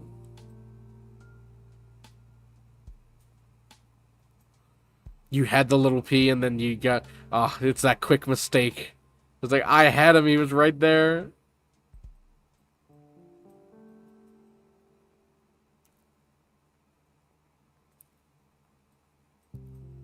You think Halo was an epic source of gaming world to many? Absolutely, yeah. I know a lot of people did start, like, their big thing was like, oh my god, this is revolutionary, was Halo 2 with online. But we were too young at that point. We weren't we only had to go over to cousins' houses to play because he had Xbox Live and everything. But we only played the campaign. We were only allowed to watch them play the campaigns. We could never play it ourselves. And then he didn't have internet. He just had the split screen. And then Halo 3 was when it really jumped in. It was like, okay, now I can finally play. I remember I was so excited for Halo 3. We bought Halo 3 before we even had an Xbox 360. We had to go to a friend's house. Excuse me. Let me take another quick sip right here. We had to go to a friend's house to go play Halo 3 on his Xbox of our copy.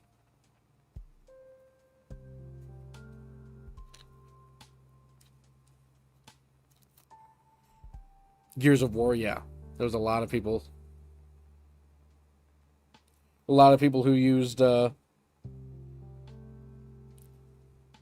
as either the LAN introduction, the main introduction for Xbox Live.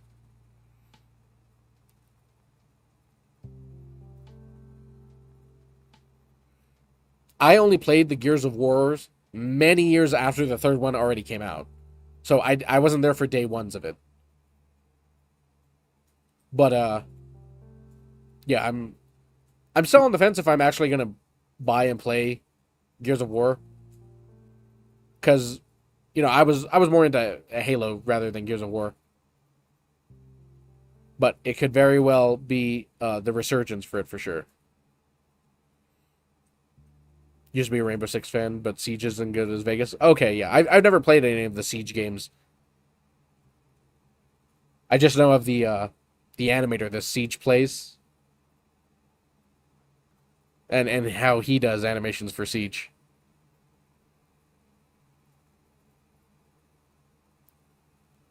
Sega and PS1's watcher extraordinaire, exactly.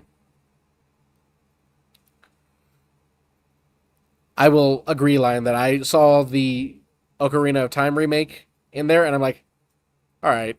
I already have a Switch 2. My a friend actually, it was funny because we got a Switch 2 for my friend's anniversary, and then not too long later they got us a Switch 2. And we're like, oh, it's kind of like we just bought each other a Switch 2, and but yeah, when I saw that remake, I'm like, okay, that seems like it's good. I am locked in. All right, everybody. So I think we're gonna watch the animation now and see what we got so far, because we are roughly around. Oh, we're just about at 4 hours for the stream right now. I didn't need to pop one cough drop.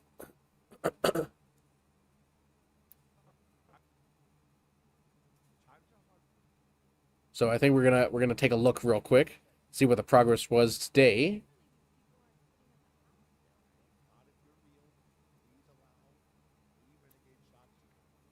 As soon as he gets that finished setting up.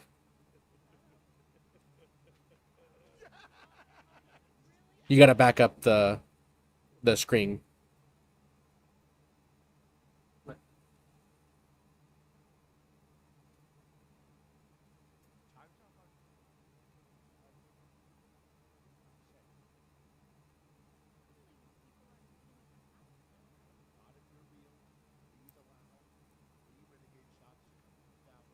Oh, see, that works. There we go. That's how it was today. We got half the screen cut off though because of the overlay for the stream.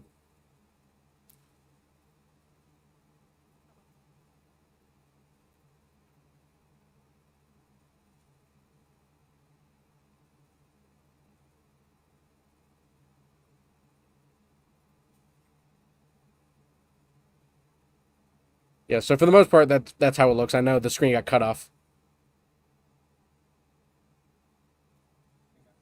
Yeah, you gotta remember you're not accounting for the overlay. So you nope. Okay, well, yeah, at least you watched half of that. At least you guys saw half of the animation.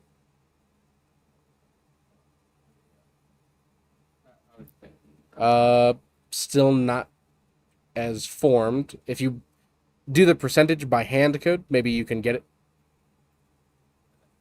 No. Do 60% in the little tab above you right there. You know how it says the zoom level right above your cursor? Do 60%. No, you did 70%. Do 60.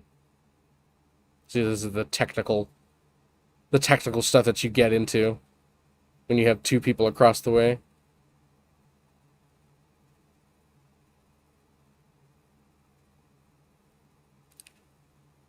Oh, is that an arc moonwalking? No, it's the leaper doing the stick. Okay, there we go. That works.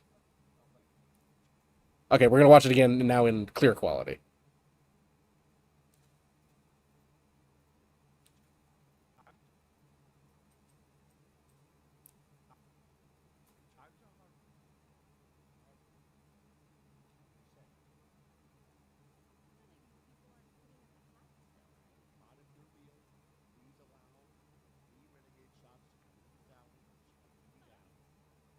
Any moment now, I think.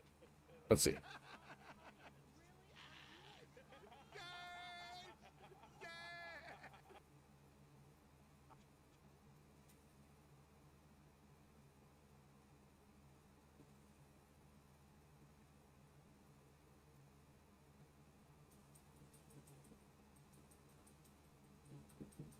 All right, so there we go. That works. Now we can finally see the whole thing. But yeah, that's how we got progress on today.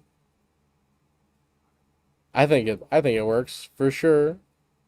Gotta find out when what went wrong with some elements there, but all gravy.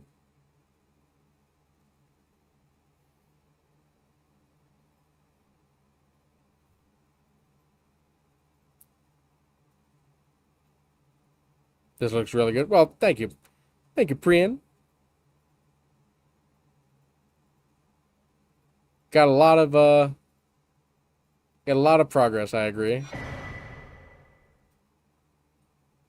Give the leaper MJ moves, it'll be hilarious. We're making him do like the stupid stick bug. You guys remember that stupid joke, the stick bug? He's just moving back and forth. That's what that leaper is doing. It's just I don't know why that animation didn't play through. Well, we'll look at that. Oh, Hayden. Thanks for the subscription, my man. Does look sweet though. You know, we got some nice progress, I will admit. And went I think so far this is the longest stream so far. Everything else has been, you know, like 3 hours, 3.5 hours. We're now at 4, so slowly but surely we're starting to get up into those normal times that people start streaming. Who knows? Maybe in 10 weeks we'll be up to 6 hours. But yeah, everyone, I think for the most part probably might be it for today. Still gonna get some more work done, but we'll do that a little later on tonight. But yeah, thanks for everyone for stopping in and stopping by and just checking out. Exactly, Brandon. The time flew with this stream for sure. Time can really fly when you're just having fun with everyone. GG's, my man. GG's, Gleb. Absolutely. Hope you guys all enjoyed watching the stream for today. But yeah, exactly, Sanders. Like it'd be a full-time stream before I know it. My voice won't be shot or raspy or cackly at all. And if you guys haven't, we got a Discord link right here. If you guys want to stop in, we're always in there checking in on everyone and seeing how things are going. You guys can leave suggestions for potential episodes, and we'll take a look through those as well. But yeah, it's going to be a great time. Another great raid, everybody. Another great raid. All right, but I think that'll be it for us, everyone. Hope you guys all have a great rest of your weekend if you're still in Sunday. And we will catch you guys next time. Good night now, everybody.